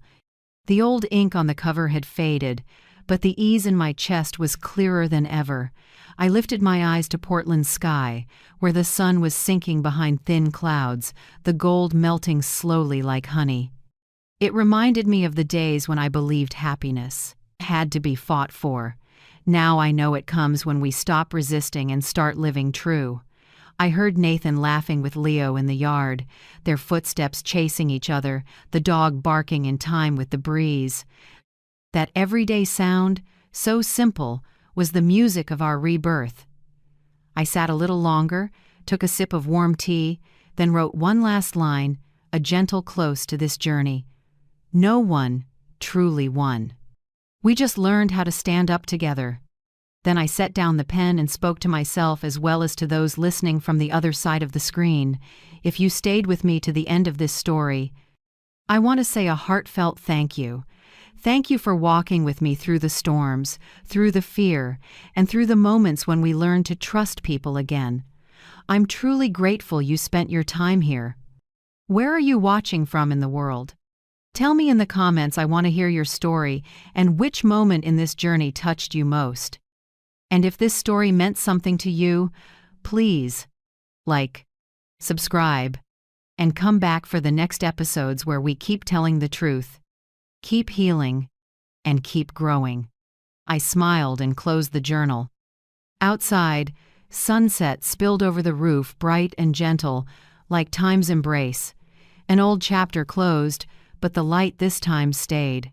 That afternoon, Asheville was draped in cold rain, tiny droplets sliding down my hands as I stood at my son's gate. I carried a porcelain box, the birthday gift for my granddaughter. All I pictured was her throwing her arms around me like always, but as I neared the window, the laughter from inside made me freeze. It wasn't a child's laugh, it was my husband's. Through the slit in the curtain, I saw him on the sofa, pressed close to my daughter-in-law. Her head rested on his shoulder, her fingers tracing little circles on his collar like they were a pair of secret lovers. Papers were scattered across the coffee table, and I only caught my daughter-in-law's voice, sweet but cold. If you file for irreconcilable differences, we'll get at least half. And her old house. Let me handle improvements reimbursement. My husband chuckled, stroked her hair, and answered like he'd just signed my sentence. Linda never suspects a thing. She spent her whole life trusting people. I stood on the porch, stunned, hearing my heart crack under the rain. The box slipped from my hands, the lid shattered, the ring of porcelain on tile like a death knell for 40 years of marriage. I didn't knock. I pulled out my phone, hit record, took a long breath, and thought, they've shown their hand, now it's my turn to set the board. If you're still listening, tell me where you're watching from. Every comment you leave is another mark in this journey. And if this story has touched you, don't forget to hit like so it can reach even further. I stayed in the rain for a long while, my hands still shaking, whether from the cold or the truth that had just stabbed straight into my chest. I couldn't tell. The living room light kept spilling warm gold outside, where the two people I loved most were whispering how to take me down. I backed out of the yard, careful not to make a sound. Mud swallowed my shoes, my right one soaked through, but I felt nothing except emptiness. Back in the car, I sat in the dark with my hands on the wheel. Every sound seemed to die out, leaving only the cold wind through the frame and my heartbeat like a drum. I replayed the recording. Kelsey's voice, my daughter-in-law, rang clear through the speaker. She'll never suspect. Each word was a small knife, lodging deep in my memory. I looked into the rearview mirror and saw my own face, a 66-year-old woman, gray-streaked hair, lined skin, tired eyes. A retired teacher who had spent a lifetime teaching students about honesty, trust, and decency, never imagining I'd be betrayed inside the very home I built. I inhaled deeply, pulled up my phone, and saved the recording. Then I opened my notes app and typed the first line, March 7th, 5:42 p.m. Asheville. Victor present at Jason's house, present with Kelsey. Divorce papers on the table. Conversation indicates they are planning to seize assets. I typed each word slowly and firmly, like grading an ethics paper gone wrong. Driving off that little street, I kept my speed steady so no one inside would notice. I knew I couldn't act on emotion. They know the law, and they had surely anticipated my reaction. I had to stay one step ahead.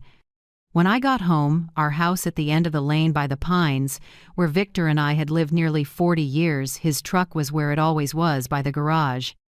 Now I finally understood why, for months, he'd said, busy at the shop, tough clients, working late, all lies. I walked in. The diffuser still carried a faint lavender scent I always turned on at night. The quiet felt too heavy. The morning paper he'd left lay on the dining table, a huge headline. High-profile divorce in Charlotte, wife loses everything. I let out a small laugh. How ironic that I was living that very story. I made myself a cup of black tea, set my phone on the table, and began recording a memo to myself. It's 7 p.m. I, Linda Carver, am documenting what I saw and heard. If anything happens to me, this will be the first piece of evidence. Victor and Kelsey are planning a sham divorce to seize assets. I have audio, time, and location. This will not be the last entry. I saved the file and named it Evidence 01. The tea cooled, but my head felt clearer than ever. I took out my old brown-covered notebook I used for lesson plans and wrote a title in blue ink, Counterplan. I split the page into 4 columns. Evidence. Money trail. Timeline. Action plan. I started listing each point in detail. 1. Victor lied about being at the shop all day. 2. His truck appeared at Jason's house at 5:30 p.m. 3. Kelsey had divorce documents. 4. They discussed improvement reimbursement and asset division. I wrote until my hand ached, but each line made me feel a little stronger.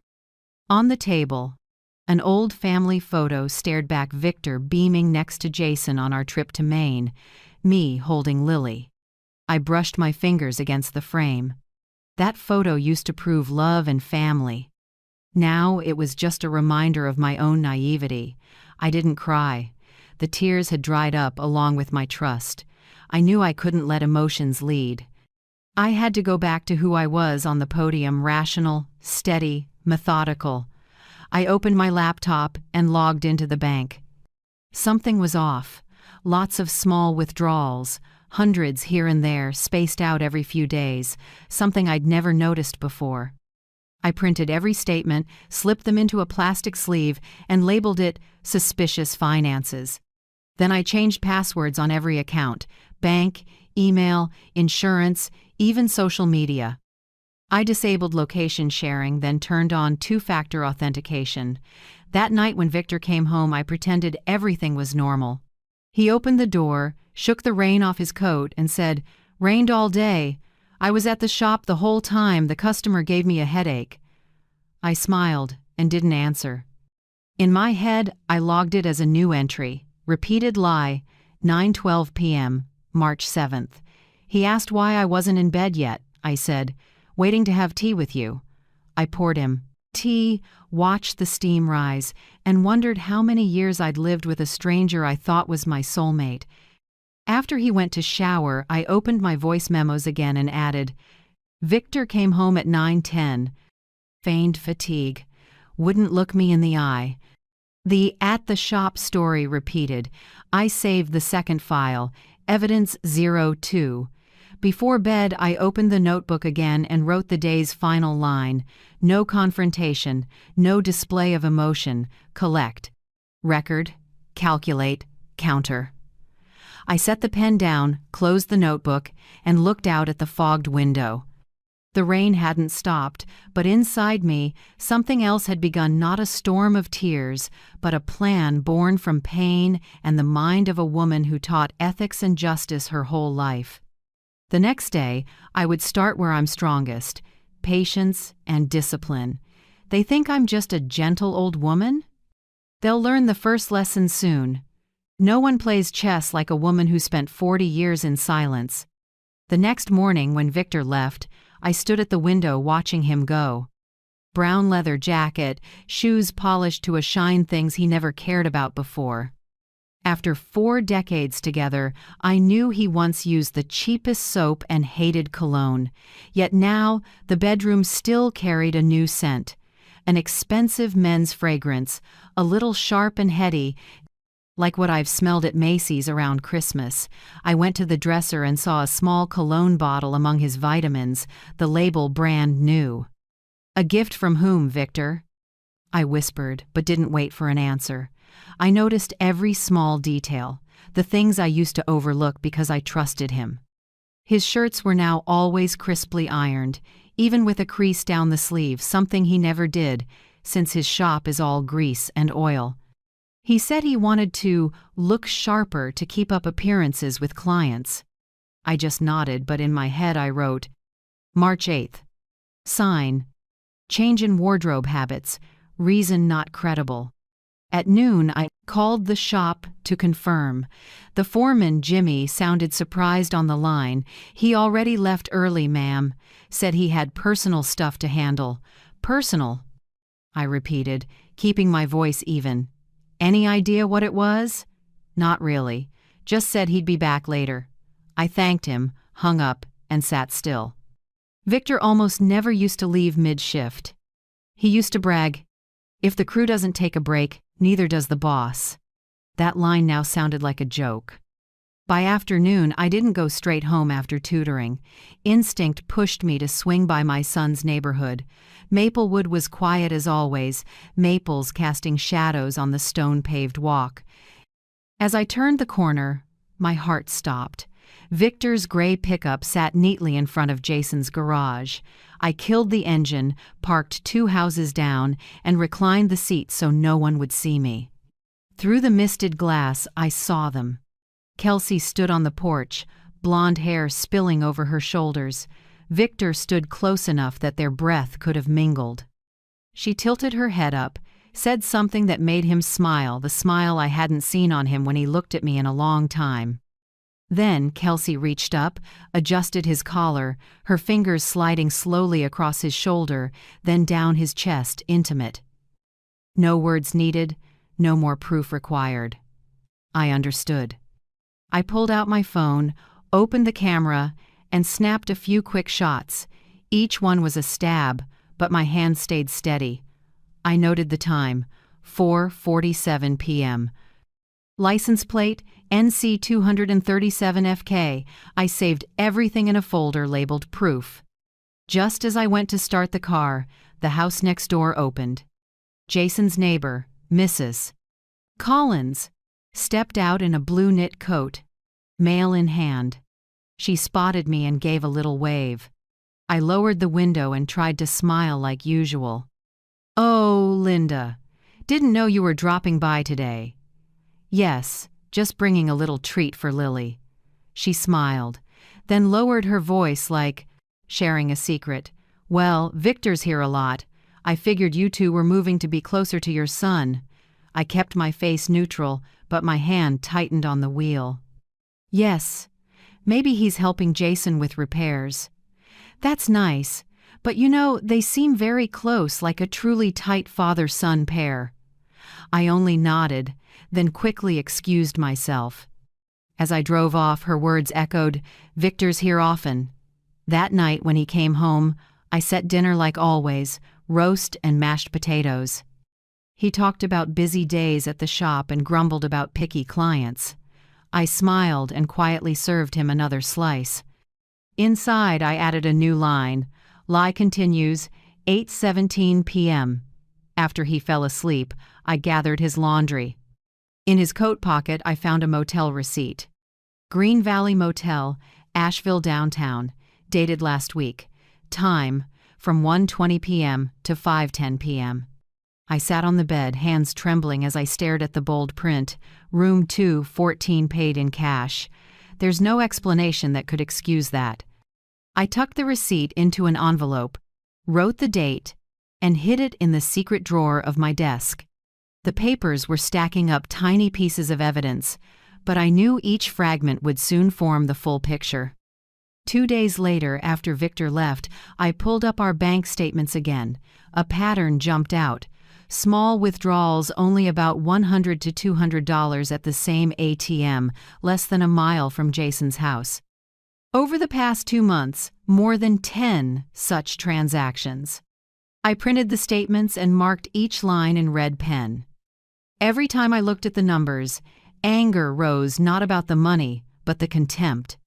In the late afternoon, I sat by the window, sunset washing gold over the old wood floor. I glanced at the wedding photo on the wall, Victor in a black tuxedo, me in a puff-sleeved white dress. Back then, he told me, "I'll never give you a reason to doubt me."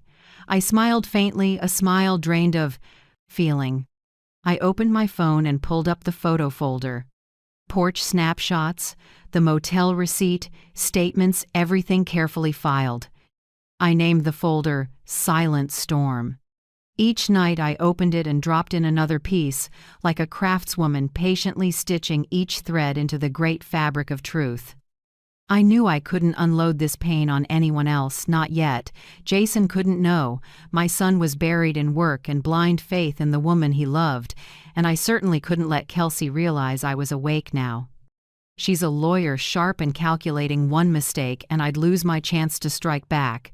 I pressed it all down, no crying, no shouting. Only the silence of someone who has lived long enough to know tears are a luxury, while composure is a weapon. Before bed, I pulled out a portable hard drive, backed everything up to the cloud, and set a new password.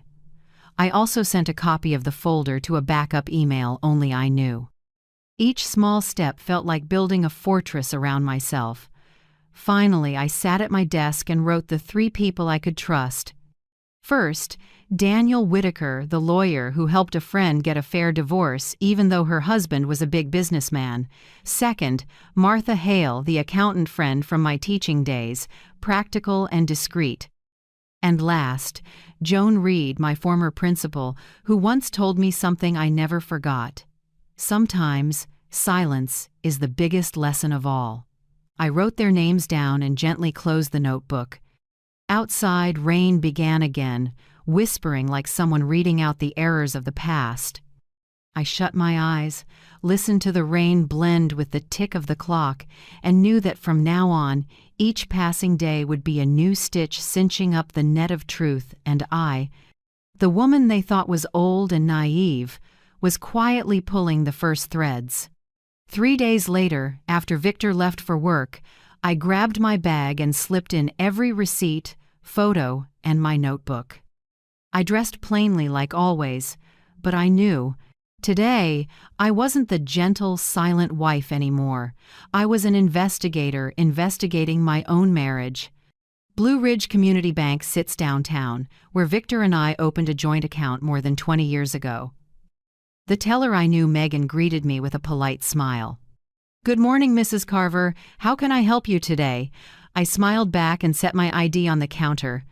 "I'd like full statements for the past 6 months on all accounts under my name and my husband's, plus any related transfers." Megan hesitated a beat. "Would you like paper or electronic copies, ma'am?" "Both. And I'll need them today." I saw her surprise, but she didn't pry. 15 minutes later, she brought over a thick stack. I sat at the waiting table, opened each page, and lightly penciled the odd transactions. Over 6 months, there were 24 small cash withdrawals, ranging from $100 to $400, totaling $7,800. They appeared almost weekly, mostly at the same ATM, the one on the corner near Jason's. I held the statement, a chill creeping up my wrists. I turned the page, Victor's secondary credit card. Transactions matched the timing. Le Chandelier Bistro, hearth and home furniture, and Auburn Gifts, high-end spots I'd never set foot in, but I knew who had. I noted carefully, February 3rd, Le Chandelier Bistro, $248 dinner for 2. February 10th, Hearth and Home, $1,245 gray silk sofa. February 17th, Auburn Gifts, $389 crystal photo frame. I sat there over an hour, linking the timeline to Victor's late at the shop nights. Everything lined up a kind of perfection that made it hard to breathe. When I left the bank, the sun had begun to break through. Light filtered across the glass, making the statement shimmer like a mirror, reflecting a woman holding a map of her husband's sins. Back home, I brewed a pot of black coffee, opened my laptop, and entered everything into a spreadsheet. Date, amount, location, notes, flag. Line by line, the tiny text on the screen turned into a portrait of betrayal without a single confession. At 1 p.m., I called Martha Hale, my old friend, who once handled accounting for a law firm. Her voice was steady and warm as ever. "Linda? Long time. So, this is about money, isn't it?" I hesitated a few seconds, then told the truth. "Martha, I think Victor is hiding money, and I need to protect my share without tipping him off. Silence for a few beats. Then Martha spoke softly but firmly. First, don't withdraw anything. Leave it as is. Let the trail stay clear. But open a new account in only your name at a different bank. And print every document. More is better. I did that this morning. Good. And the house? That place was yours before marriage, right? Yes. I bought it with my mother's inheritance before the wedding. Perfect. Then no one touches it if the deed stays solely in your name. Check the file, make sure there was no retitling into marital property. After the call, I went to my office, opened the safe, and pulled the deed. The line still read, Linda May Carver Sole Owner. I took photos, printed 2 copies, one for a folder labeled Separate Property, one for my backup safe deposit box. While I was sorting papers, my phone pinged transaction alert. Victor just spent $1,700 at Riley's Jewelers. I didn't have to guess who the gift was for. I opened my inbox and hit print. Sheet after sheet slid out, each one evidence that couldn't be denied. I marked each page and arranged them by date. Every whir of the printer made the room feel heavier. By late afternoon, I stared at the pines behind the house, shifting color in the fading light. I remembered Victor standing out there cutting grass, wiping down the truck, smiling at me from a distance. Now it was only the hollow outline of a man I'd once trusted with my life. I closed the file, took a deep breath, and headed to Best Buy at the mall. I bought a Sony mini voice recorder, lighter size, clips to a pocket. I picked up extra memory cards and spare batteries. When the clerk asked, "Using it for lectures?" I smiled slightly. No, to record the truth. On the way home, I pulled over, took out my notebook, and wrote, March 10th. Bought mini recorder. Purpose, collect audio evidence. Plan to use during a test conversation with Kelsey. I already had a plan to approach her not with rage, but with a mind game. A teacher who spent a lifetime on words would now use words to probe the one who betrayed her. That night, Victor came home late. He said traffic because of rain. I glanced at the clock, 9:30 p.m. His eyes slid away when I asked if he wanted dinner. He shook his head, said he'd eaten with a client. I only answered with a short, okay, then cleared the table. In my mind, the timestamps lined up like a spreadsheet ready to run. After he fell asleep, I sat alone in the living room. The house was so quiet I could hear the rain tapping the roof. I opened the laptop and added the day's final line. March 10th, Riley's Jewelers, $1,700, Victor's card. Conclusion, withdrawals and spending outside the marriage. I shut the laptop and leaned back. Part of me wanted to scream and confront him right then, but the rational part, the one I honed over 40 years of teaching, said something else. Don't rush. They're strong with words, but weak against evidence. And evidence, you have it. I looked up at the wall clock, the minute hand crawled, patient as I am now. The next day, I drafted my script to probe Kelsey. I'd swing by my son's with an excuse, bringing cookies. For Lily, and casually, share how a friend suspects her husband is cheating, then ask my daughter-in-law, a lawyer, a woman who's seen every divorce, for advice. She wouldn't suspect a thing. I still played the doting, naive mother perfectly. I wrote each innocent question. 1. If a husband hides money from his wife, what can the wife do? 2. What if the asset is a premarital house? 3. Is there a way to prove he used marital funds for personal purposes? I reread and tweaked every word, like prepping for the last lecture of my life, a lecture for myself. When I finished, I folded the paper and tucked it inside my brown notebook. In my head, everything was finally in order. I wasn't out for revenge. I was reclaiming the truth. And in a world full of lies, I knew only money doesn't lie. I turned off the lamp and looked out the window. The rain had stopped, yellow light pooled on the wet pavement. In the glass, my eyes no longer trembled. Maybe for the first time in years, I saw the woman I used to be, a woman who can look straight at the truth, no matter how cruel it is. I used to think things like the cloud, GPS tracking, or anonymous email were just for kids. I taught grammar for 40 years and never needed to know how a phone worked beyond calling and texting. But now that my life had turned into an unofficial investigation, I knew I had to relearn it all, and this time, the syllabus was my survival. The first person I thought of was Noah, the 16-year-old next door, the Hendersons' son. Smart kid, he'd helped me reset the Wi-Fi a few months back.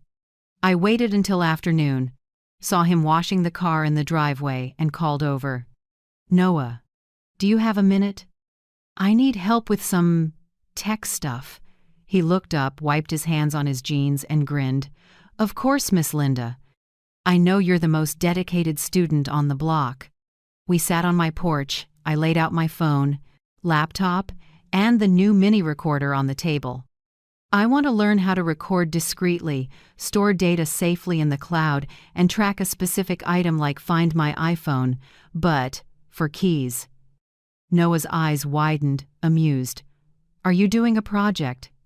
I smiled. "Yes, a project about honesty." He laughed and didn't pry. For 2 hours I learned how to set up an AirTag, sync it with my iPhone, and hide the app so no one would spot it. Noah also showed me how to set alerts if the tracked item moved outside a safe zone. I tested hiding the AirTag on Victor's keyring, the birthday gift he'd bragged about, because it's engraved with my name. I took a photo and tagged the first location. Garage, 5:52 p.m. He also showed me how to create a private folder in iCloud that only I could access. Use a password with letters, numbers, and symbols. Don't use birthdays or family names, Noah said. I nodded and wrote in my notebook like I was taking dictation. Don't let anyone guess I know. Before he left, Noah installed a movement tracking app linked to the AirTag and said, "Now, if the keys go anywhere, you'll know. Even when you're not home." I thanked him, handed over some fresh-baked cookies, and joked, "I'll never mark you down if you forget your homework." That night, I started testing the recorder. I clipped the tiny device inside my cardigan sleeve, then talked normally to myself to check the audio. After that, I tried it in my purse, in a water bottle, even tucked between books on the shelf. Each playback, I adjusted levels and found the clearest spots. It felt like lesson planning, except this time, I wasn't teaching students. I was teaching myself how to survive in a world of liars. When I felt confident, I opened my laptop and created a secret email address. No real name, no profile photo. I chose Old Bookshelf 89, my way of reminding myself I was still the bookish old teacher, not a detective in my own life. I uploaded everything there: audio files, photos, statements, receipt images. I also backed up my entire iMessage thread with Victor. Some texts looked harmless at first, but reading them again, I saw the layers of coldness dressed up as politeness. "I'm busy tonight. Sleeping at the shop. Don't wait up for dinner." Those aren't a husband's texts. They're a man splitting his time between two separate lives. For 3 nights straight, I tracked the AirTag data. Victor's schedule was almost down to the minute: 7 a.m. Out the door, 8 a.m. At the shop, noon leaving, 12:20 p.m., arriving in Jason's neighborhood, and back downtown at 5 p.m. One morning I printed the movement map and stared at the blinking blue dots like footprints of betrayal on the screen. I taped that map to the wall beneath a line. Truth doesn't need to shout, it just needs to be seen. On day 6, I decided to stage a Lily's birthday plan so I'd have a legitimate reason to be at Kelsey's house. I texted Jason, "I want to bring cookies and start decorating for Lily's birthday. Is this weekend okay?" Jason replied fast, "Of course, Mom. Kelsey said she's getting a gift for her too." I smiled. Everything was set. I'd arrive early with the recorder and a gift bag with a small pin cam clipped inside a brooch. I wasn't aiming to catch them in the act, but to capture how they looked at each other, how they spoke, how they performed the role of a perfect family. While prepping, I bought a doorbell camera with online storage. I told Victor I wanted more security because I heard about break-ins nearby. He agreed right away, not suspecting I needed a reason to see who came and went from my house each day. That evening, I installed the camera and checked the angle. Anytime Victor came home late, I could see him through the app. I studied his patterns, often sitting in the car for a few minutes, as if rehearsing the lie in his head. One night, I watched him wipe his collar with a tissue before coming inside. I zoomed in. There was a faint lipstick mark, bright red. I saved that clip and time-stamped it. What I felt now wasn't pain, it was cold clarity. Everything in my marriage fell into two buckets: data and target.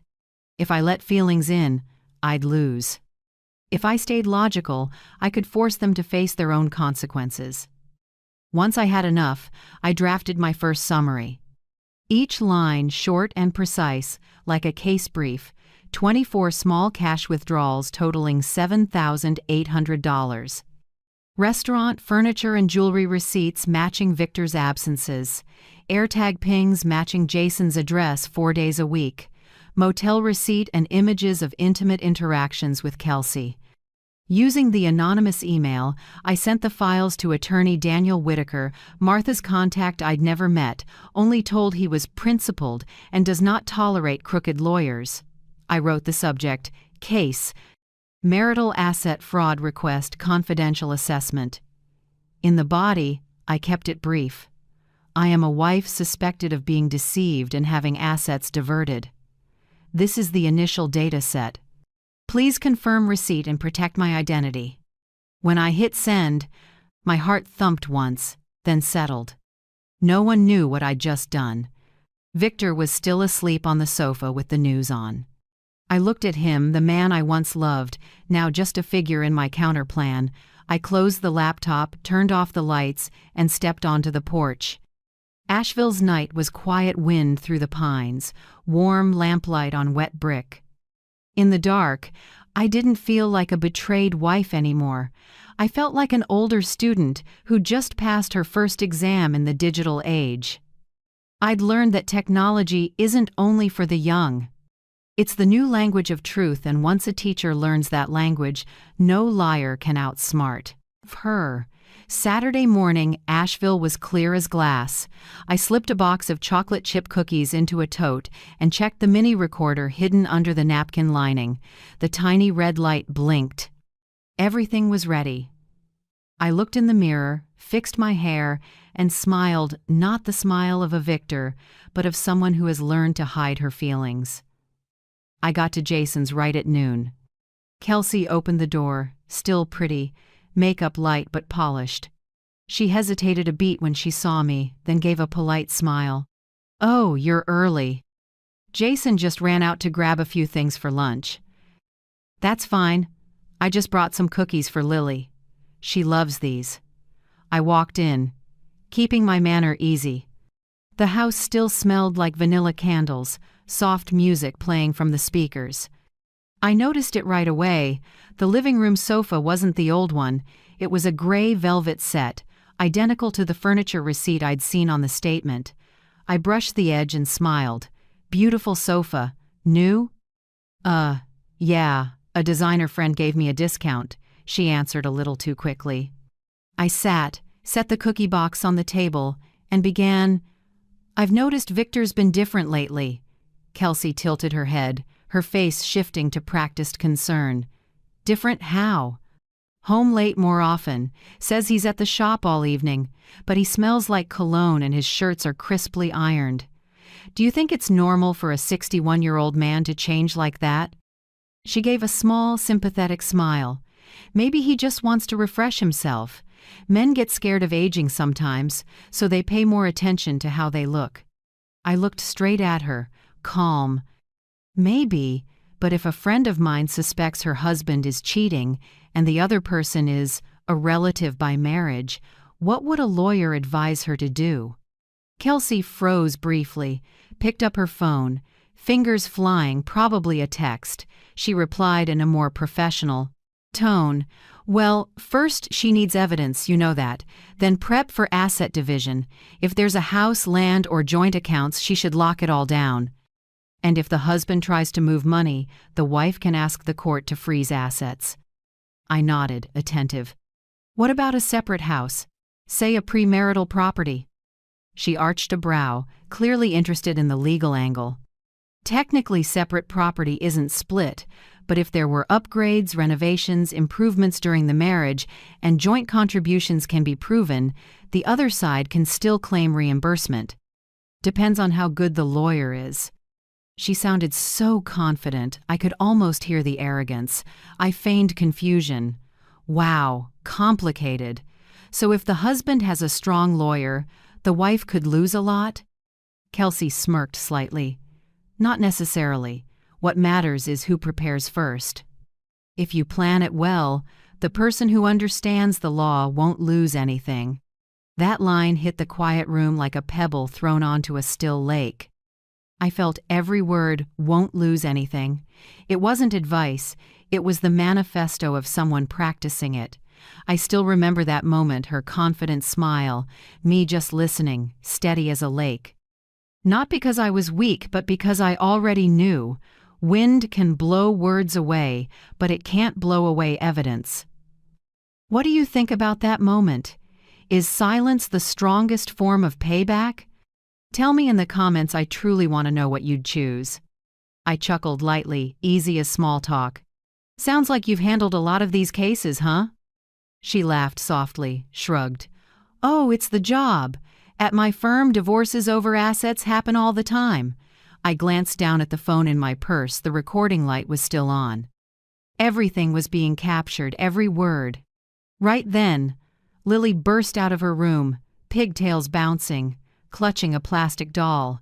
She squealed, "Grandma, you're here." I opened my arms and kissed her forehead. The warmth softened me, but her next line cut cold. Grandpa came yesterday when Dad was at work. Mom said he was fixing the cabinet. The room went silent. I kept smiling, smoothing her hair. Really?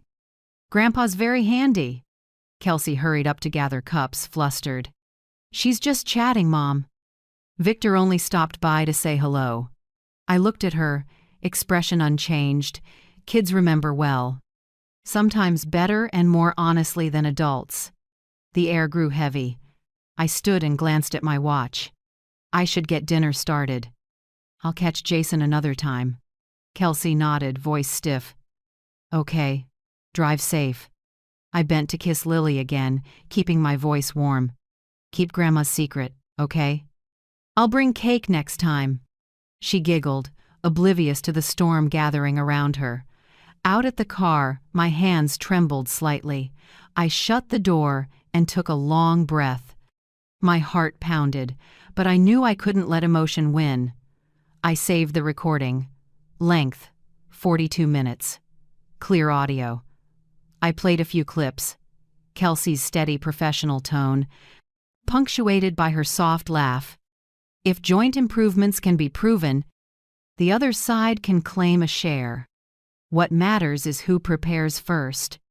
Won't lose anything. Those 3 lines, just 3, sketched the entire picture. I drove slowly down Maplewood, sunlight filtering through the leaves. In the rear view, I saw my reflection calm, but with something resolute in my eyes. The anger had settled, replaced by cold focus. I was no longer the one being fooled. I was becoming the one who keeps the record. At home, I unpacked, plugged the recorder into my laptop. The audio file appeared, waveforms neat and even. I renamed it Kelsey Interview 1, then filed it into Silent Storm. I sent a copy to Daniel Whitaker's anonymous intake email with a note, audio of discussion between female subject K and me, March 16th, duration 42 minutes. Content indicates intent to seize assets via improvements reimbursement. Please confirm confidentiality. I hit send and watched the screen. Mail sent successfully popped up, tiny words with enormous weight. That night, Victor came home late, said there was a new client, needed negotiating. I nodded, pretended to be tired, and went upstairs first. Once the door closed, I opened my phone to the location app. The blue dot, the AirTag on his keys, was parked at the address I knew by heart, Jason's house. I smiled softly, not out of pain, but because I realized their secrets were now telling on themselves through the data. I didn't even need to ask. I opened my notebook and wrote one short line. Today, March 16th. Successful recording. Kelsey confirms legal knowledge and financial motive. Lily provides supporting detail. Collection phase nearly complete. I closed the notebook and set the pen down. Outside, a thin crescent moon hung low, silver light slipping through the curtains onto the spread of papers, evidence, maps, receipts, statements, all weaving the betrayal they themselves had authored. And I, the woman once dismissed as weak, was writing its ending with planned silence. I never thought I'd walk into a law office not to sign a contract or notarize a form, but to plan a counterattack against my own husband and daughter-in-law. But that morning, as Asheville's sun touched the tall panes of Whitaker and Associates, I knew there was no turning back. Daniel Whitaker's office was on the 4th floor, neat and bright, the smell of coffee mixing with new paper. He was in his 50s, tall, with silvering hair and gray eyes sharp enough to read my story before I spoke. When I set the thick folder on his desk, he nodded slightly and said, "Steady. Martha gave me a heads up. But I have to say, you've done a professional investigator's job. Your filing system is problem, something I could learn from." I gave a dry smile. "I'm only doing what I need to protect myself, Mr. Whitaker." He went sheet by sheet, statements, photos, audio, even the AirTag route maps I'd printed. Each time he nodded, a bit of weight lifted, not for the praise, but because I wasn't carrying this alone anymore. After nearly 20 minutes, he set his glasses down and looked at me. "First, we need to temporarily freeze the joint accounts. Based on this evidence, I can file for an emergency freeze due to suspected misuse of marital assets. Once frozen, all transactions stop immediately." I nodded. "I want that done as soon as possible. We'll do it Monday at 8:30 a.m. I'll draft the papers this afternoon, you just sign." He poured more coffee, voice even but careful. "As for Kelsey, this part is delicate. She's an attorney, which means ethical obligations. If you provide sufficient proof that she exploited family information for personal gain, I can file an ethics complaint with the state bar. That won't just ruin her reputation, she could be suspended." I tightened my grip on the cup, eyes on the desk. "I don't want to destroy anyone, but she destroyed my family." "I understand," he said slowly. "So we'll run 2 tracks. Plan A, reconciliation. You confront them in a family meeting, present the evidence, and give them the option to sign a quiet separation agreement. Plan B, if they push back, I file immediately. You have evidence, a potential witness, and legal grounds. They won't have room to maneuver." I was quiet for a few seconds, then asked, "Which do you think they'll choose?" "Smart people choose silence. Arrogant people choose a fight. From what you've described, they'll fight. That's better for us. Angry people confess for free." We mapped the steps. He wrote briskly. 1. Monday, 8:30 a.m. Freeze all joint accounts. 2. Monday, 9:15. Notify the bank and the insurance company. 3. Same day, 2 p.m. You'll sign a formal retainer so I can represent you. 4. Tuesday, prep the ethics complaint against Kelsey. 5. Wednesday, send the family meeting invitation, our trigger point. When he capped his pen, I looked at the strong handwriting, each line nailing down the plan to win my fairness back. Before I left, he said, "I'll need Martha to verify any home improvements they might claim. Have her audit receipts, materials, and actual timelines so we can counter precisely." That afternoon, I went to Martha's. Her small house was as tidy as ever, cinnamon in the air. After I laid it out, she nodded firmly. They want to say renovations? I'll show them what real books look like. If it was paid with your separate funds, I can prove every cent. She opened her laptop and a spreadsheet. How far back do you keep receipts? Since 2001. All in the file cabinet. Martha laughed and patted my hand. Then this is easy. No one beats a teacher who keeps her paperwork. We reviewed every item: paint, roof repair, hardwood flooring. Most were charged to my individual card. Her fingers tapped, then she said, "Done. I'll write a detailed valuation memo for the attorney. And for the house value, hire an independent appraiser so they can't claim appreciation came from joint effort." That night, I came home, pulled the old property files. The deed still read, Linda Mae Carver Soleil ownership. Next to it, a 2019 appraisal. I snapped photos to send Martha and asked her to line up a current valuation for comparison. I also printed the legal authorization Daniel had emailed. Reading every line, my chest felt heavy but firm. After I signed, I sealed it in an envelope with a small rose stamp, the one I used to mark literature essays. An old habit, now a symbol of resolve. Late, I sat in my office, the desk lamp glowing on stacks sorted like textbooks. I opened my laptop and created a folder titled Phase 2 Counter-Strike. Each subfolder labeled Financial Evidence, Professional Ethics Evidence, Family Meeting Script, Temporary Lodging Emergency Plan. That last one made me pause. I knew if things spun out, I'd have to leave this house at least for a while. Not out of fear, but to work safely. I called my trusted friend, former principal Joan Reed. "Joan, if I need a place for a few days, is your lakeside cottage free?" She didn't hesitate. "Always a room for an old friend, come whenever." "Thank you, it may be soon." I ended the call and opened the window. Night was quiet, just crickets. I wondered how life veered this way from a wife planning meals to a woman planning legal strategy. Strangely, I wasn't afraid. When trust is gone, instinct and reason take over. Next morning, I got up early, brewed coffee, and prepped materials to send Daniel. When Victor stepped out of the bedroom, I kept the same calm as always.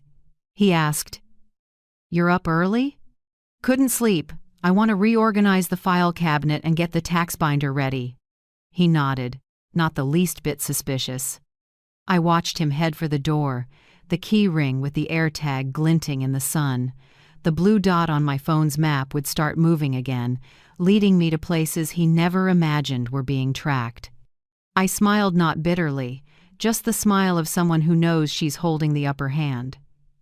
That afternoon, I got a confirmation email from Daniel Whitaker. Received all documents. Account freeze order will be submitted at 8:30 a.m., Monday. Have your ID and the power of attorney ready to sign at the bank. After that, we'll plan the family meeting later in the week. Let them believe you're still the gentle woman they think they know. I reread the last line, let them believe. I don't think I've ever seen advice so perfectly true.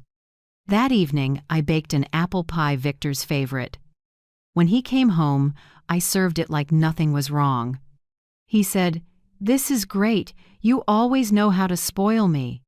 I smiled and answered softly, "Sometimes I just want things a little warmer, before they go completely cold."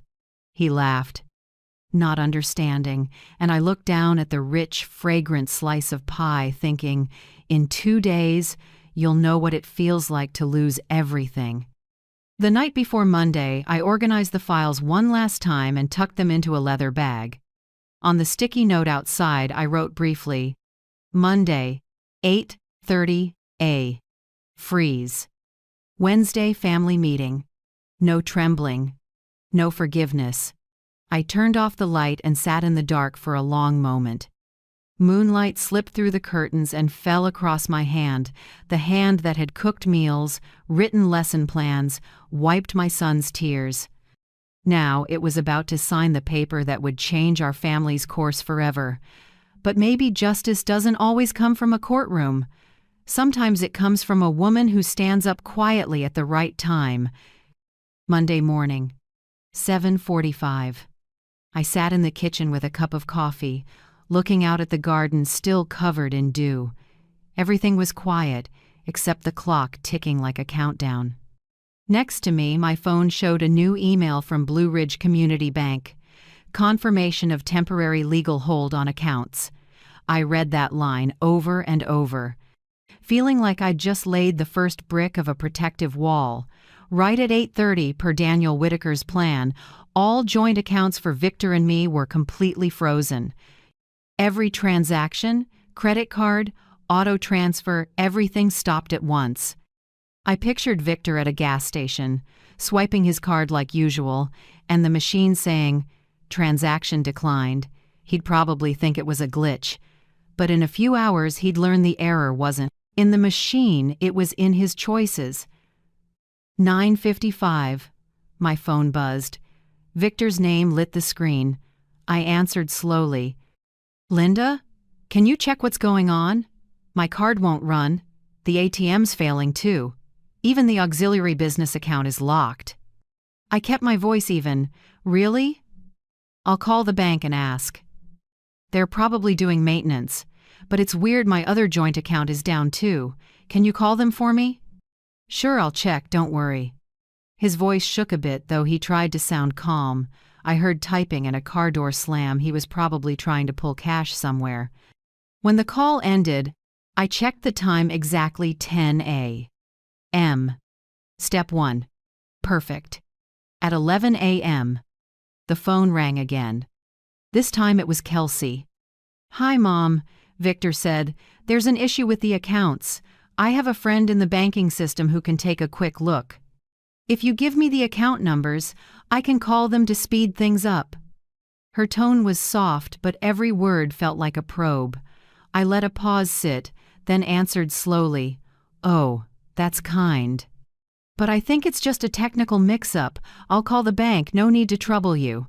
Mom, banks are usually slow to respond. I just need a few minutes." I cut in gently but firmly. "It's okay. I prefer speaking directly." I put the call on speaker and dialed the bank's customer service right in front of her. She didn't know I had auto record turned on. "Hello, this is Linda Carver. Our accounts were just frozen. I'd like to know why." The woman on the other end spoke clearly. "Yes, Miss Carver. I see the freeze was initiated this morning under our customer protection protocols due to a pattern of suspicious small withdrawals and transfers to an unidentified third party.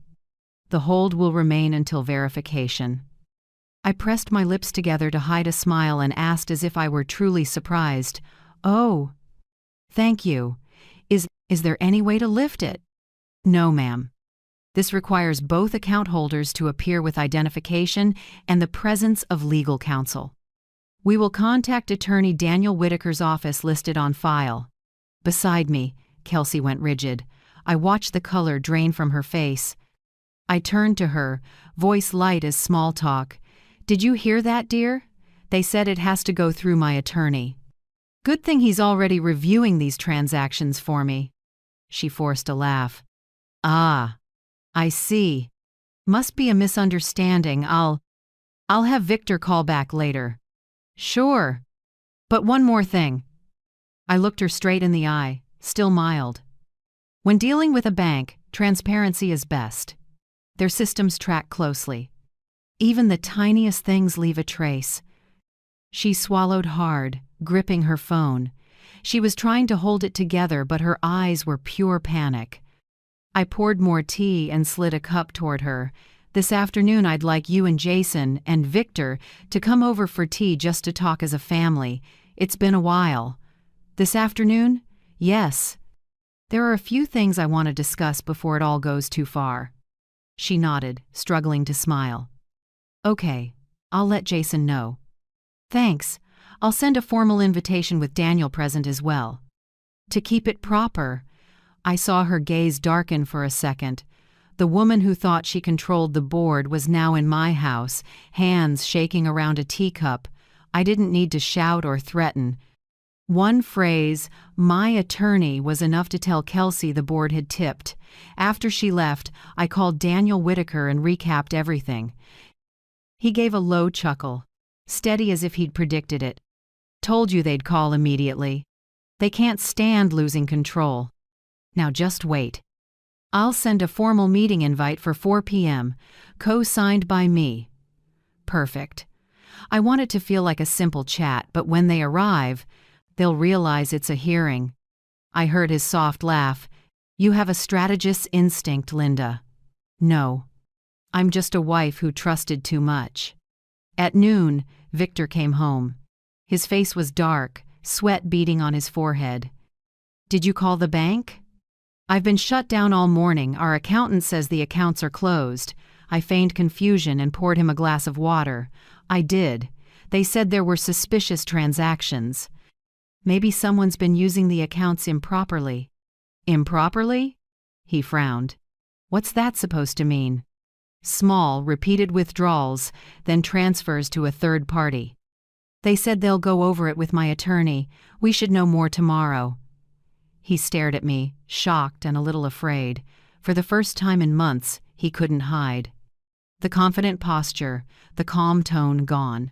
I stayed seated, smiling as I slid the invitation across the table.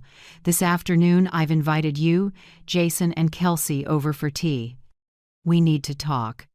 He glanced at the paper and saw Daniel Whitaker's signature. His mouth trembled. You actually hired a lawyer?" "Yes. Sometimes to keep the peace, you need a witness." He said nothing, eyes darting away, then grabbed his keys and left without another word. I watched him go, feeling no old ache.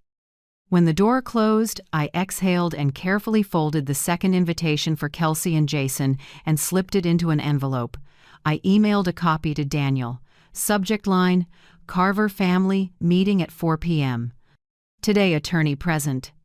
In the body, I wrote briefly, "Requesting full attendance of all parties. This meeting is conciliatory in nature before proceeding with further legal steps." After sending, I stood and set the tea table. The house was quiet again, only the steady tick of the clock. I looked at the white porcelain cups and polished each one. Everything had to be perfect, because this afternoon, in this room, the truth would be poured like hot tea, impossible to take back. I smiled faintly. They think I'm gentle, fragile. But they forget, once that woman learns to control the money, the very thing they used to control her, the whole game changes. Outside, sunlight slanted through the window, spilling across the table. I topped off the kettle and listened to the soft boil. A new chapter was about to begin, and this time, every card was in my hand. That afternoon, Asheville's sky wore a thin veil of clouds, a pale light that made everything in the house look as if it were waiting. I set the tea in the living room, the place that had been the calm heart of our family, now a temporary hearing room for the most important confrontation of my life. On the table, between the white cups and the jasmine pot, I laid a black folder in neat order.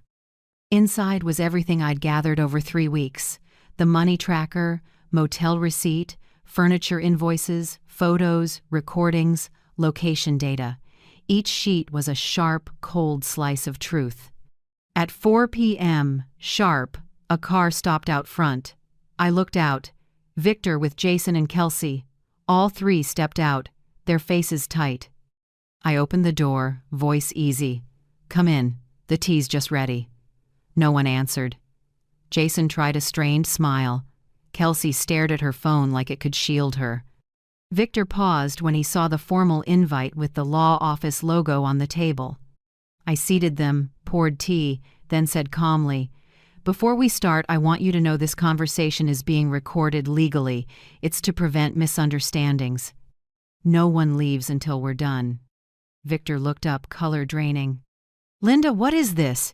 You turning the house into a courtroom?" "No, just opening a black box, the one holding everything you thought you'd keep hidden forever." I opened the folder and pulled out the first financial summary. Here are the last 6 months of statements, 24 small cash withdrawals totaling $7,800, all from the joint account.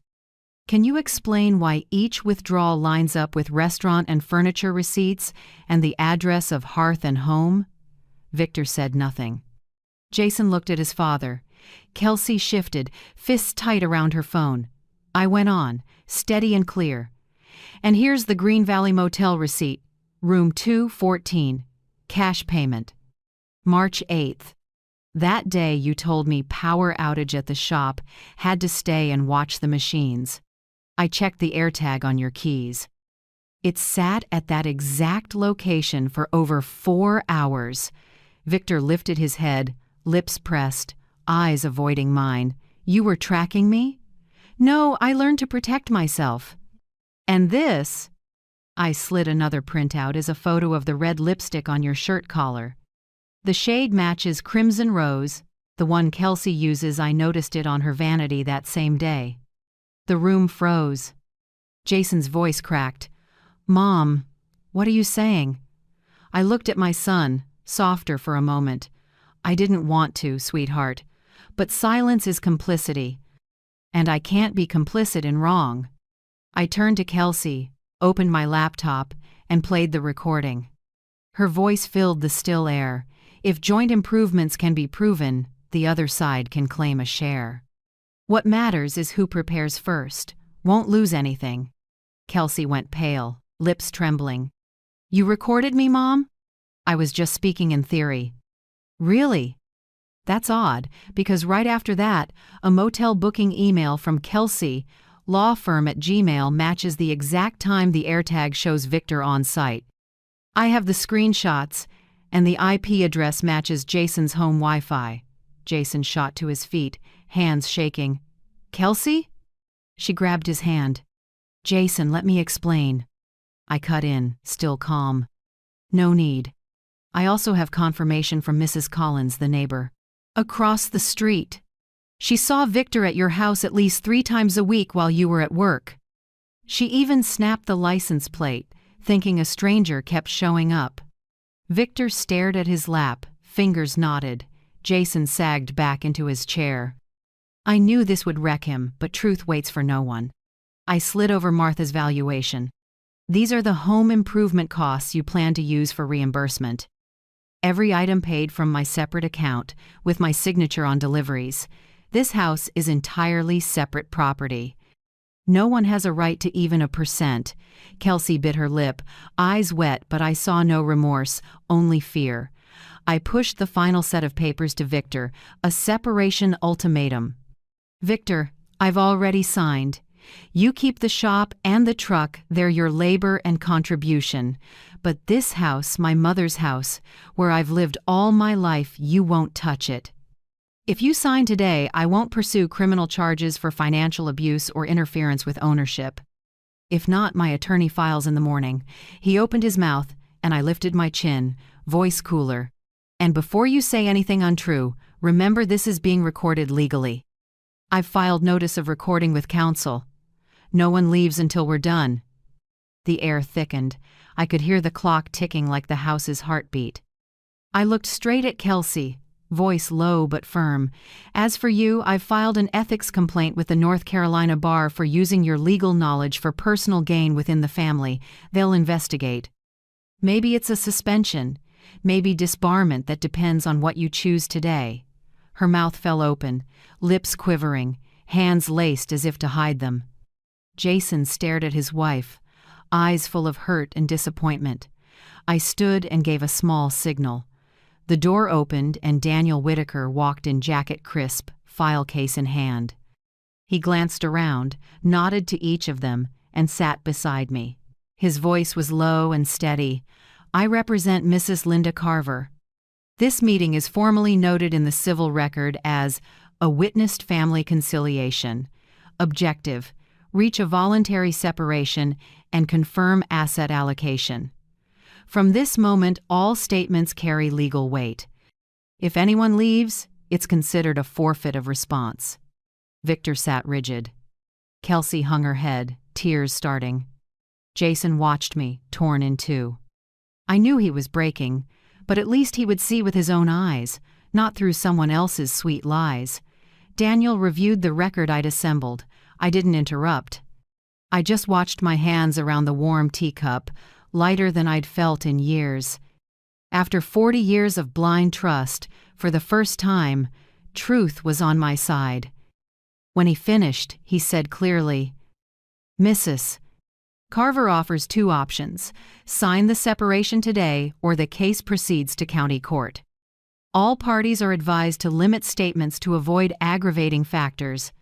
Silence stretched so long I could hear the wind outside. Then Victor nodded slightly, voice rough. "I'll sign." I didn't smile or nod. I set the pen in front of him and said quietly, "Good." "And you, Kelsey?" I met her eyes. "I don't need an apology. I just need you to leave my son's life and let him heal. As for your career, let the bar decide," Kelsey cried. Head down. Jason sat still, eyes wet. I had no tears left. I only wanted the long afternoon to end so the house could have the quiet it deserved. Daniel gathered the file, verified each signature, then asked, "This meeting is concluded. Copies will be retained with my office and the county court. Mrs. Carver, anything to add?" I looked around the room that had been this family's heart. The photos on the wall, wedding, birthdays, vacations were still there, but their meaning had changed. I answered softly, "No. Everything that needed saying the truth has already said it for me." Daniel nodded. He stood, packed the papers, and I closed the black folder, my own black box. It held not just evidence of betrayal, but proof I'd stopped being passive.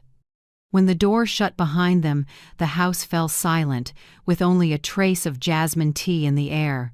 I sat, closed my eyes, and knew every last lie had been stripped bare. Right after Daniel left, the room sank into a heavy quiet. No more crisp legal voice, no more shuffling papers. Only Kelsey's ragged breaths, broken, shaky, like someone trying to catch the last bit of air. She slumped in the chair, hair falling over half her face. The perfect makeup from earlier had streaked black mascara blending with tears. Her hands shook around her phone. When she finally looked up, those eyes weren't arrogant anymore. They were the eyes of someone who'd lost everything, searching for anything to cling to. I stood without a word. Each step on the hardwood sounded dry and final, like a gavel dropping. I opened a drawer and took out a small, carefully folded paper. It was Lily's drawing I kept in my wallet, the one she made in preschool last week. The family standing in the yard, and in the left corner, a tiny figure with a tear running down her cheek. When I asked, Lily had said, "That's Grandma. She's sad because no one wants to play with her." I set the drawing on the table, right in the space between me and Kelsey. "She doesn't understand grown-up things," I said slowly, each word etched into the air, "but kids feel the cold. They know when a smile is fake, when someone is lying." Kelsey stared at the drawing and broke into sobs, head in her hands. No defense left, no excuse strong enough. Victor sat still, as if waking from a trance. He looked at the separation document, the pen shaking in his hand. I didn't rush him or speak. When he finally signed, the scratch of the pen sounded like the period at the end of 40 years. He set the pen down, voice hoarse. "I have nothing left to say."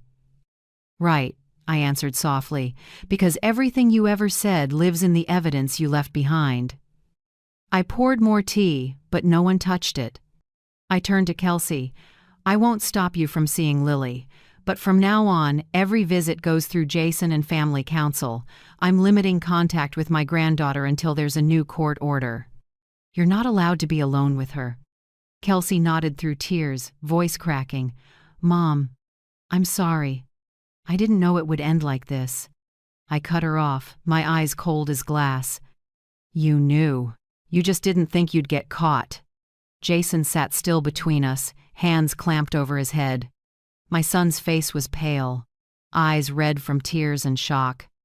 He looked at his father, then his wife, like he couldn't fit those two images into the same reality. "No way," Jason muttered. My dad and my wife? No one answered. Only a long, heavy silence, the kind where you can hear maple leaves falling on the porch. I knew, in that moment, my son's heart was breaking just like mine once did. I stepped closer, set my hand on Jason's shoulder, and gave it a gentle squeeze. None of this is your fault, Jason. Don't make yourself carry more. Adults forget that what they do doesn't just break a marriage, it breaks the trust of the innocent. Jason choked up and dropped his head onto my shoulder like a child. I let him cry, my hand moving slowly across his back, feeling pain and relief at the same time. I knew I had saved one thing, the truth, even if it cost the rest of this family. Victor stayed seated, staring into nothing, no trace of the man who once said, "I'll protect you for life." Now he was just an old outline, alone in the wreckage he made. Daniel came back after a few minutes with his case. He spoke quietly to me. "I've completed the confirmations. All documents will be filed with the court in the morning. The assets are divided exactly as you proposed." I nodded. He looked around the room with kind eyes but didn't interfere. As he gathered the files, he slid each page into the leather case, then turned to me. "You should change every password today. I'll send a security template prevents unauthorized access." "I know," I said, "and I will. Bank to phone, email too." When Daniel left, I turned back to clear the table. No one said a word. I heard Victor get up and pull the small suitcase I'd already placed by the door. "I'll go now," he said hoarsely. "I won't come back." I didn't look at him. "That's the best thing you've ever done for me." The door closed. A small sound, but inside me, it thundered. Kelsey staggered onto the porch and pulled out her phone. I heard her voice, strangled with tears. "Jason, I'm sorry. I was wrong. It's my fault, not yours, not anyone else's." Jason looked at her, his cheeks still wet. "I don't know what to believe anymore, Kelsey. I don't know how long I've been living in a lie." She tried to touch his hand, but he stepped back. Not out of hate, because an invisible wall had gone up between them. Love, when betrayed, doesn't shatter like glass right away. It fissures first, then goes numb. Kelsey turned away, crying without sound. Jason stood there like someone who'd lost his bearings. I wanted to say something, but there's no sentence strong enough to mend that. Finally, I said, "Take a few days. Don't stay here. Go to a friend's place or back to your old campus. I'll handle the rest." He nodded, eyes rimmed red. When they both left, the house was quiet enough to hear the clocks tick. I gathered the cold teacups, stacked the leftover folders, and locked them in the office safe. I changed every password, account by account, bank, email, cloud, even an old social media login. I updated security questions, removed old links, and turned on two-factor authentication. Daniel had said, "Whoever controls information controls the board." I understood that now more than ever. When I finished, I opened the cabinet, took the black file, the one I called my black box, sealed it in a waterproof bag, and drove to the bank. I placed all evidence and original papers in a safe deposit box at the main branch. The banker asked, "Anyone besides you authorized to access this?" I smiled faintly. "No one, just me." On the way home, I lowered the window and let the wind through my hair. Asheville cooled toward evening, but I felt a strange calm. I had lost a marriage, lost trust, lost the illusion of a perfect family.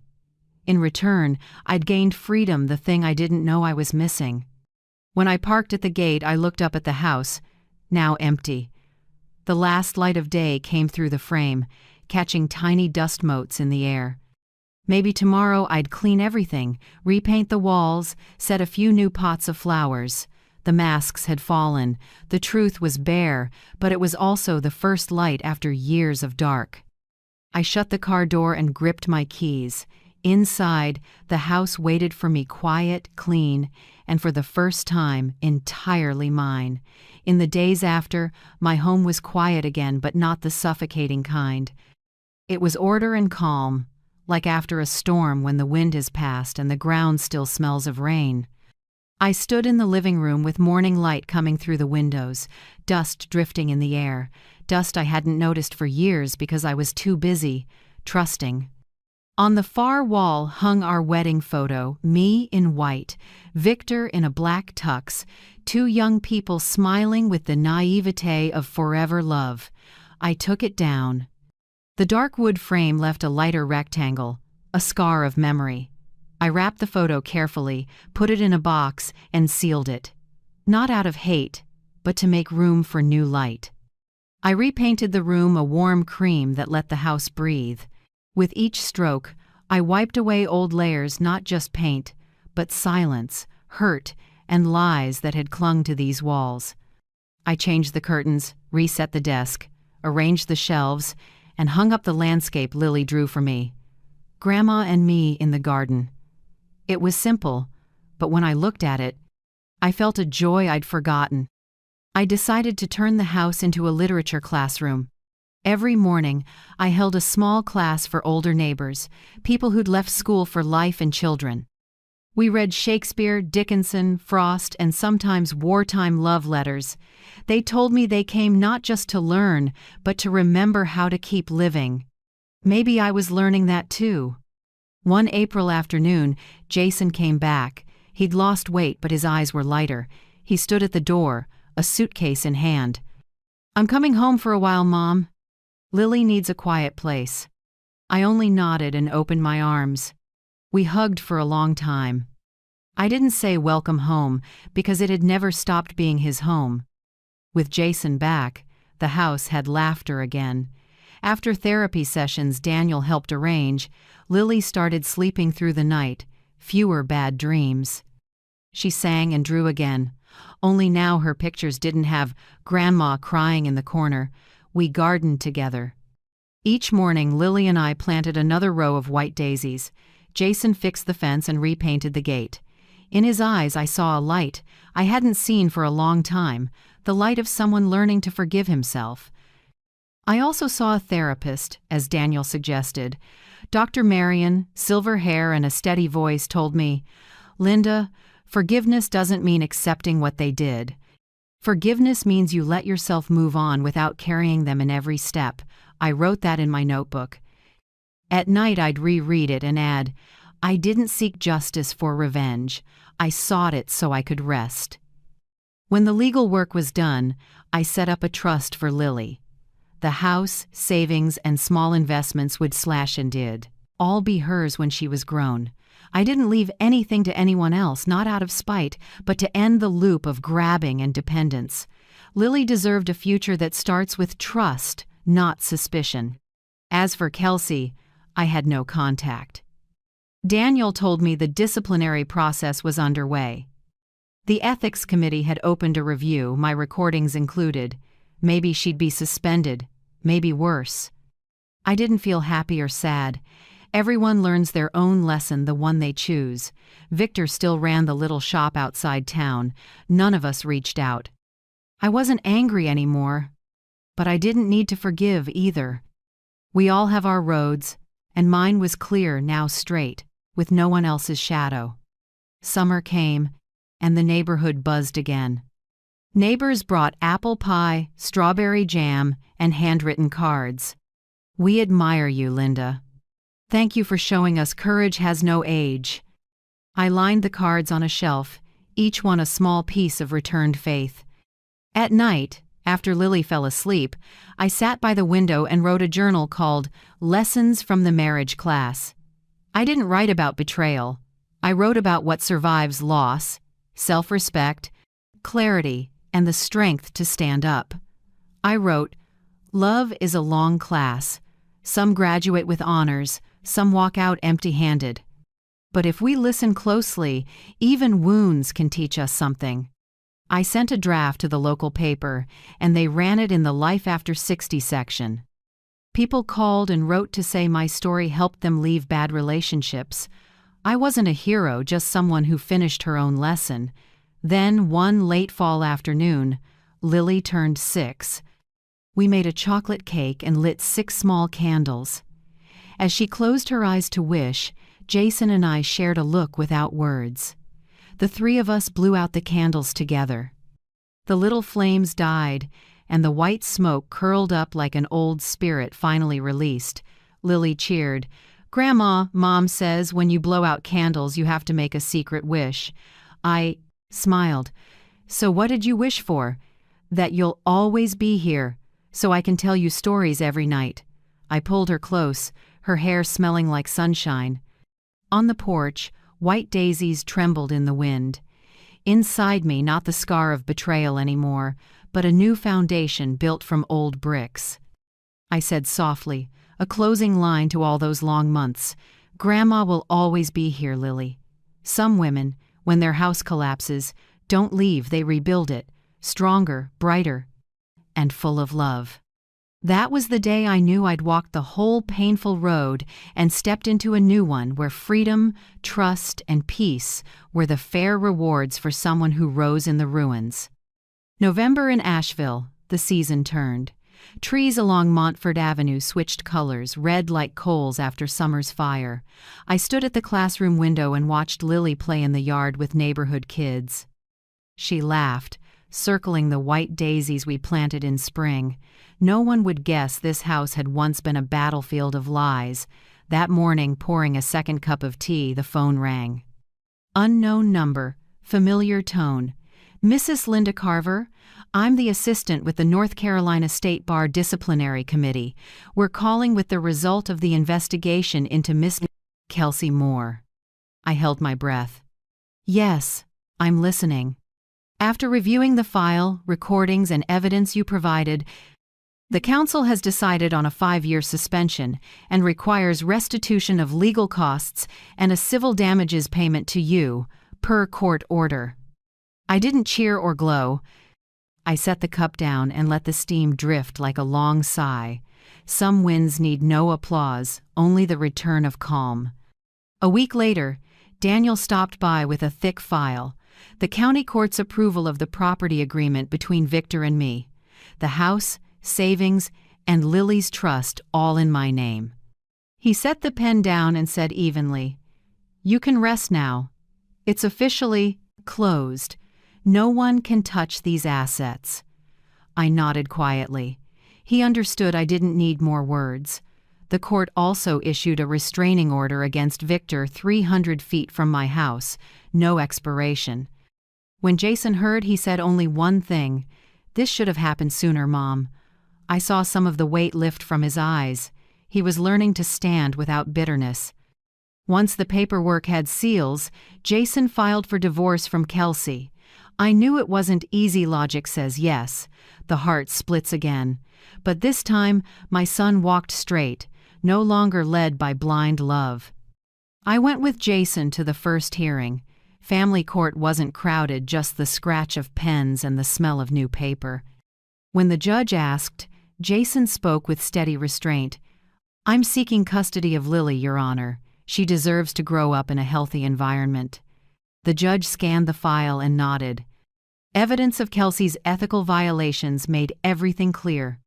By the end, the judge ruled, temporary custody and educational decision-making to Mr. Jason Carver.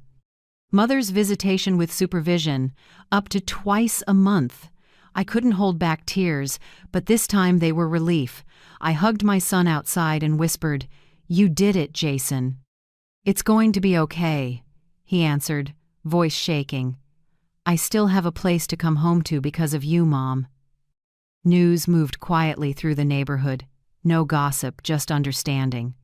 People looked at me with that quiet respect saved for those who walk through fire without burning. Victor, Daniel said, sold the machine shop, liquidated the rest, and moved to Tennessee, maybe to start over, maybe to escape the eyes of the past. I didn't ask more. Sometimes leaving is punishment enough. Kelsey left the state after losing her license. A friend said she's working at a small office in Missouri, teaching legal skills to students. I don't know if that's true. I only hope that when she lectures, she remembers the law isn't a shield for deception, it's a hand for protecting justice. With the old faces gone, my life turned a new page, quiet but meaningful. One early winter day, the president of the Asheville Women's Club visited my class. Afterward, she smiled. "Linda, we'd like you to share your story at our next workshop. Topic is financial self-defense for older women. No one can tell it as plainly as you." I hesitated, then agreed. The next week, I stood in a room of women in their 60s and 70s, silver hair, kind smiles, and that light I recognized in myself, fear and hope together. I told my story without anger, just steady. I talked about catching financial fraud inside a family, protecting accounts, and most of all, protecting trust. I explained family fraud investigation in simple terms. Sometimes the person who deceives you isn't a stranger. But the law still stands with whoever tells the truth. Someone asked, "Do you regret doing all that?" I smiled. No, justice isn't for revenge. It's how you close a chapter without bowing your head. The talk ended with long applause. An older woman squeezed my hand, eyes wet. "Thank you, Linda. Because of you, I'm checking my joint account tonight." I laughed and squeezed back. "That's a good student." That night, back home, I opened my laptop and looked at the documents that ended the long stretch: the restraining order, asset decree, suspension decision, and custody order, all tidy in a folder named Justice. I printed one copy of each, bound them, and set them on the shelf next to my favorite classics. Lamplight hit the glass, highlighting the first line on the file: Linda Carver versus Victor Carver and Kelsey Moore, Civil and Family Case, 2025. I ran a hand over the title, not with bitterness, but with rare peace. Lily ran in and hugged my legs. "Grandma, can I tell the class tomorrow how you teach?" "Justice?" I laughed. "Justice, huh? Do you know what that is?" She tilted her head, thinking, then said, "It's when the bad person says sorry to the good person." I hugged her, laughing through tears. "Close enough, Lily." But sometimes justice doesn't need an apology. It comes quietly, sealed with a red stamp. That night, I wrote the final page of Lessons from the Marriage class. Justice isn't loud. It doesn't always arrive with a gavel or late apologies. It arrives in documents, signatures, and restored trust, and when it does, the once deceived can lift her head, smile, and move on without regret. I closed the notebook, blew out the small candle, and looked around the house, once a battleground, now a sanctuary of truth. A cold breeze moved across the porch, carrying the last leaves of fall, and I knew justice had arrived quietly, but right on time, like a guest I'd been waiting for my whole life. I never thought I'd start over at this age on my own, but not alone. People ask if I'll remarry. I just smile. After a lifetime learning love, I know some things last longer without a chain. Happiness is simple now. Lily's laughter in the yard, Jason calling, "Mom, I made tea," and late afternoons with my literature group. They come not just to read, but to learn to love themselves again, just as I did. I spend more time in the garden out back, rows of white daisies, purple lavender, and tulips from last spring. Every morning I water them and watch dew gather on the leaves. When Lily plays, I show her how to plant seeds and tell her flowers are like people, they need light and rain to grow. The anger is gone. Forgiveness doesn't excuse the betrayer. It frees me from the chains of the past. Forgiveness doesn't erase pain, but it lets me walk past it without carrying the rage. Sometimes, on quiet nights, I stand in the hall and watch Lily sleep. She's curled in her pink blanket, breathing evenly, face soft as an angel. I smile. Every loss, every wound worth it if it leads to this. Peace without pretending. On Sunday morning, I hung a small wooden sign on the porch. Hand-carved letters, white paint on old oak, only truth lives here. I ran my fingers over each stroke, like touching a promise to myself. In this house, there's no room for lies, fear, or dependence. Only honest love and trust built with time. That afternoon, I sat at my desk and wrote a letter to myself. Linda, you've walked the longest road of your life from naive to awake. You won not with hate, but with clear thinking and steady heart. You kept what mattered most: honor, freedom, and light inside. I folded the letter into Lessons from the Marriage class. Outside, Asheville light slipped through the curtains in golden lines across the hardwood. I closed my eyes and listened to wind in the branches and Lily humming somewhere in the yard. 40 years. All the ups and downs and wreckage just to learn something simple. A house doesn't keep people for long. A house keeps only the truthful. And this morning, as sunlight crossed the frame and warmed my cup, I smiled. The final exam of my life graded. Thank you for walking with me to the very end of this road. If you're still here, it means you listened not just with your ears, but with your own scars, memories, and lessons. I tell this not to reopen pain, but to remind us, even after betrayal, we can stand without losing our dignity. Because justice isn't just in a courtroom, it's in the way we choose to live the rest of our days, peaceful, self-respecting, and without hate. And if this story made you feel seen or stronger, please like, subscribe, and turn on the bell so we can keep going together, sharing stories of strength, grace, and the small miracles of everyday life. I'm grateful you listened and stayed like a quiet friend sitting with me in this small house, reminding me there are still hearts that understand and believe in the good.